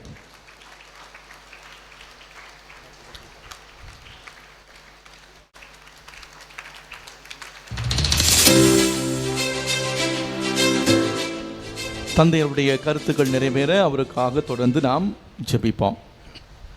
அன்பானவர்களே, இந்த நாளிலே இந்த ஞாயிறு திருப்பலியை சிறப்பித்தவர்கள் நம்முடைய திருத்தல பாடல் குழுவினர். கடந்த 22ஆம் தேதி பாடல் குழுடைய பாதுகாவலி ஆகிய இந்த செசிலிமாவுடைய திருவிழாவை கொண்டாடினோம். அதனுடைய நினைவாக இந்த நாளிலே நம்முடைய பாடல் குழுவினர் தங்களுடைய அந்த நாளை சிறப்பிக்கூடிய விதத்தில் இந்த திருப்பலியை சிறப்பித்திருக்கின்றார்கள். பல சிரமங்கள் எடுத்து அழகாக இந்த நாளிலே இந்த பாடல்களை பாடி இந்த திருப்பலியை மிக சிறப்பாக சிறப்பு செய்திருக்கின்றார்கள். நம்முடைய பாடல் குழுவிற்கு மனமார்ந்த நன்றிகளையும் பாராட்டுகளையும் தெரிவித்துக் கொள்வோம். நான் எப்போதுமே சொல்லக்கூடியது, நம்முடைய பங்கிலே நம்முடைய திருத்தலத்திலே இந்த பாடல் குழு எவ்வளவு முக்கியமானது என்று. பல நம்முடைய திருத்தலத்தின் மிக முக்கியமான ஒரு அங்கமாக செயல்படுவது இந்த பாடக்குழுவினர். குருக்கள் நாங்கள் இந்த இறைப்பணியை செய்தாலும் கூட எங்களோடு இணைந்து இந்த சிறப்பான பணியை திருவள்ளிப்பாட்டிலே செய்யக்கூடியவர்கள் நம்முடைய பாடக்குழுவினர். சிறப்பாக நம்முடைய திருத்தலத்திலே பணியாற்றக்கூடிய 2 பேர், குறிப்பாக திருவாளர் லூத்ராஜ், திருவாளர் விஜய். அதில் சிறப்பாக திருவாளர் லூத்ராஜ் அவர்கள் நம்முடைய பாடல் குழுவினருக்கு நிறைய பயிற்சிகள் கொடுத்து அவங்களே இந்த பங்கு திருப்பலி மற்றும் மிக முக்கியமான திருவிழா அந்த திருப்பலிலே இணைந்து பாடிக்கொண்டிருக்கிறார்கள். எனவே இந்த மகிழ்ச்சியான நாளிலே நம்முடைய பாடல் குழு இருக்கக்கூடிய அனைவருக்கும், திருவாளர் லூத்ராஜ், திருவாளர் விஜய் மற்றும் நம்முடைய பங்கில் இருந்து பாடக்கூடிய ஒவ்வொருவருக்கும், அதிலும் சிறப்பாக அவர்களை நம்முடைய திருத்தலத்துக்கு இந்த பாடல் குழுவுக்கு அனுப்பி வைக்கக்கூடிய அவருடைய குடும்பத்தாருக்கும் நம்முடைய மனமார்ந்த நன்றிகளையும் பாராட்டுகளையும் வாழ்த்துக்களையும் கடவுள் எழுப்பி தெரிவித்துக் கொள்வோம். நீங்கள் செய்யக்கூடிய பணி மகத்தான பணி. உங்களுக்காக சிறப்பாக ஜெபிக்கின்றோம். இறைவன் கொடுத்த இந்த திறமையை அவருடைய அதிமிக மகிமைக்காக தொடர்ந்து நீங்கள் இந்த இடத்திலே, இந்த புனிதமான இடத்திலே நீங்கள் செய்ய உங்களை நான் இந்த நாளிலே மனதார வாழ்த்துகிறேன், பாராட்டுகிறேன். உங்களுடைய பணி மென்மேலும் சிறக்கட்டும். வருகின்ற வாரம் திருவருகை காலத்தை ஆரம்பிக்கின்றோம். வருகின்ற வாரம் திருப்பலியை சிறப்பிக்கின்றவர்கள் புனித அலோசியஸ் கொன்சாகா அன்பியாம். வருகின்ற ஞாயிறு மாலை 7 மணிக்கு துறவிகளுக்கான கூட்டம் குருக்கள் இல்லத்திலே நடைபெறும். அனைவரும் கண்டிப்பாக ஒவ்வொரு உறுப்பினரும் பங்கேற்கக்கூடிய ஒவ்வொருவரும் கண்டிப்பாக பங்கேற்குமாறு அன்போடு கேட்டுக்கொள்கிறேன். எந்த ஒரு எக்ஸ்கியூஸும் தயவு செய்து சொல்ல வேண்டாம். அந்த பணி எந்த சொல்ல வேண்டாம். இப்போதே சொல்லுகின்றேன், ஏற்கனவே நம்முடைய வருடாந்திர அந்த பிளான்லே கொடுக்கப்பட்டிருக்கிறது.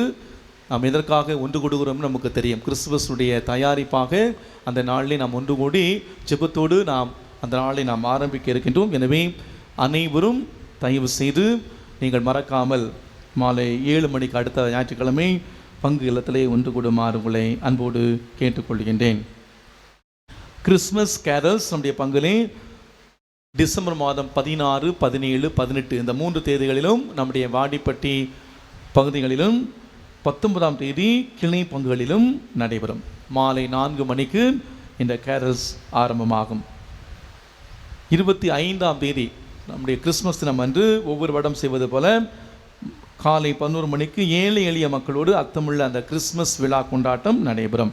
எனவே இளையோர், நம்முடைய குழந்தைகள், அன்பித்தார் தயவு செய்து தயாராகுமாறும் வின்சந்தை பால் சபையினர் நீங்கள் செய்யக்கூடிய அந்த பணியை விரைவிலே நீங்கள் செய்யுமாறு, கடைசி நேரத்தில் செய்யாமல் விரைவிலே அதை செய்து தயாராகுமாறும் அன்போடு கேட்டுக்கொள்கின்றேன். டிசம்பர் மாதம் 29ஆம் தேதி திருக்குடும்ப திருவிழா அன்றைய நாளிலே இந்த ஆண்டு 25ஆம் ஆண்டு 50ஆம் ஆண்டு வெள்ளி விழா பொன் விழா கொண்டாடக்கூடிய தம்பதிகள் யாராக இருந்தால் அந்த நாளிலே அவங்களை நாம் சிறப்பிக்க இருக்கின்றோம். தயவு செய்து நீங்கள் இந்த வாரத்துக்குள்ளாக தயவு செய்து நீங்கள் யாரெல்லாம் கொண்டாடுகிறீர்கள், இந்த ஆண்டு சிறப்பிக்கிறேன் என்பதை என்னிடம் தெரிவிக்குமாறு உங்களை அன்போடு கேட்டுக்கொள்கின்றேன். டிசம்பர் மாதம் 28ஆம் தேதி மாசில்லா குழந்தைகள் தினம் அன்று மாலை திருப்பலி குழந்தைகள் சிறப்பிப்பார்கள். குழந்தைகளுக்கு சிறப்பு ஆசீர் கடந்த வருடத்தை போல வழங்கப்படும். இந்த ஆண்டு டிசம்பர் மாதம் 9ஆம் தேதி அமலூர்ப அன்னையினுடைய திருவிழாவை கொண்டாடுகிறேன். 8ஆம் தேதி அல்ல, 9ஆம் தேதி. எனவே மரியாயின் சேனையினர் மாலை 6 மணி திருப்பலியை மரியாயின் சேனை சிறப்பிப்பார்கள். அந்த திருப்பலியிலே நீங்கள் உங்களுடைய வாக்குறுதிகளை புதுப்பிக்குமாறு அன்போடு கேட்டுக்கொள்கிறேன். டிசம்பர் மாதம் 8ஆம் தேதி வின்சென்ட் பவுல் சபையினர் திருப்பலியை சிறப்பிப்பார்கள். 15ஆம் தேதி திருக்குடும்ப அன்பியமும் 22ஆம் தேதி அர்னால்ட் ஜான்சன் அன்பியமும் சிறப்பிப்பார்கள். டிசம்பர் மாதம் 24ஆம் தேதி நள்ளிரவு திருப்பலி மற்றும் டிசம்பர் மாதம் 31ஆம் தேதி நள்ளிரவு திருப்பலியும் 29ஆம் தேதி திருக்குடும்ப அந்த சிறப்பு திருப்பலியும் பங்கு மக்கள் அனைவரும் இணைந்து சிறப்பிப்போம். எனவே இந்த நாட்களை நீங்கள் மனதிலே கொண்டு உங்களை நீங்கள் தயாரிக்குமாறு உங்களை அன்போடு கேட்டுக்கொள்கின்றேன். எழுந்திருப்போம் ஆண்டவருடைய இறுதி ஆசிருக்காக.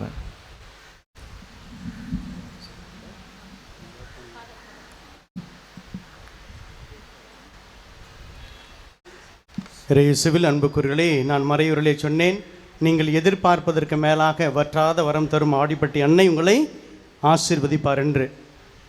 நான் நமது அதிபர் தந்தை வளன் எஸ்விடி அவர்களை நான் தொடர்பு கொண்ட பொழுது அவர் என்னிடம் சொன்னார், வாருங்கள் திருப்பலிக்கு வாருங்கள், நீங்கள் இறை வார்த்தையை பிரசங்கம் கொடுங்கள் என்று சொன்னார். எனவே நான் அவ்வாறு தான் வந்தேன். ஆனால் பலிப்பீடத்திலே நின்று கொண்டிருந்த பொழுது தந்தை அவர்கள் திருப்பலியை தொடங்கினார்கள். எனக்குள்ளே நினைத்து கொண்டேன், இந்த திருப்பலியும் வைத்தால் நன்றாக இருக்குமே என்று நினைத்தேன். உடனடியாக தந்தை அவர்கள் என் பக்கம் திரும்பி, நீங்களே இந்த திருப்பலியை ஒப்புக்கொடுங்கள், நாம் எதிர்பார்ப்பது ஒன்று, ஆனால் எதிர்பார்ப்பதற்கு மேலாக அன்னையானவள் நம்மை ஆசீர்வதிப்பாள் என்பது ஒரு பெரிய சாட்சியம்.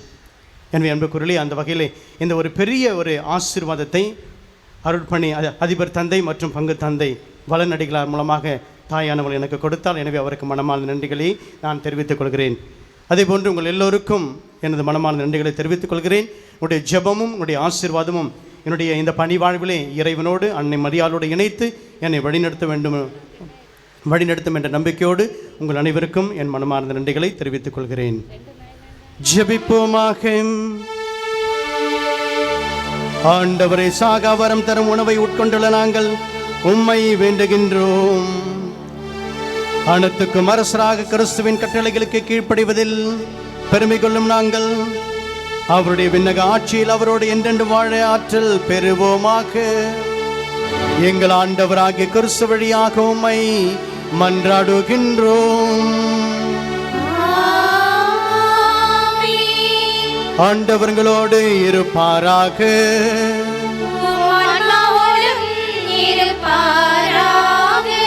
எல்லாம் வல்ல இறைவன் தந்தை மகன் தூய ஆவியார் உங்கள் அனைவரையும் ஆசீர்வதிப்பாராக.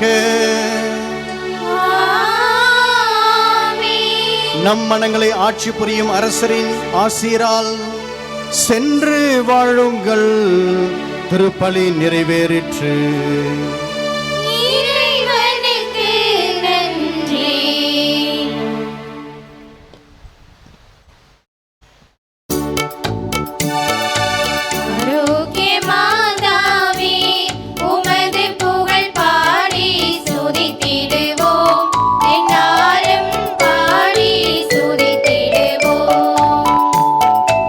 ஆரோக்கிய மாதாவே உமது புகழ் பாடி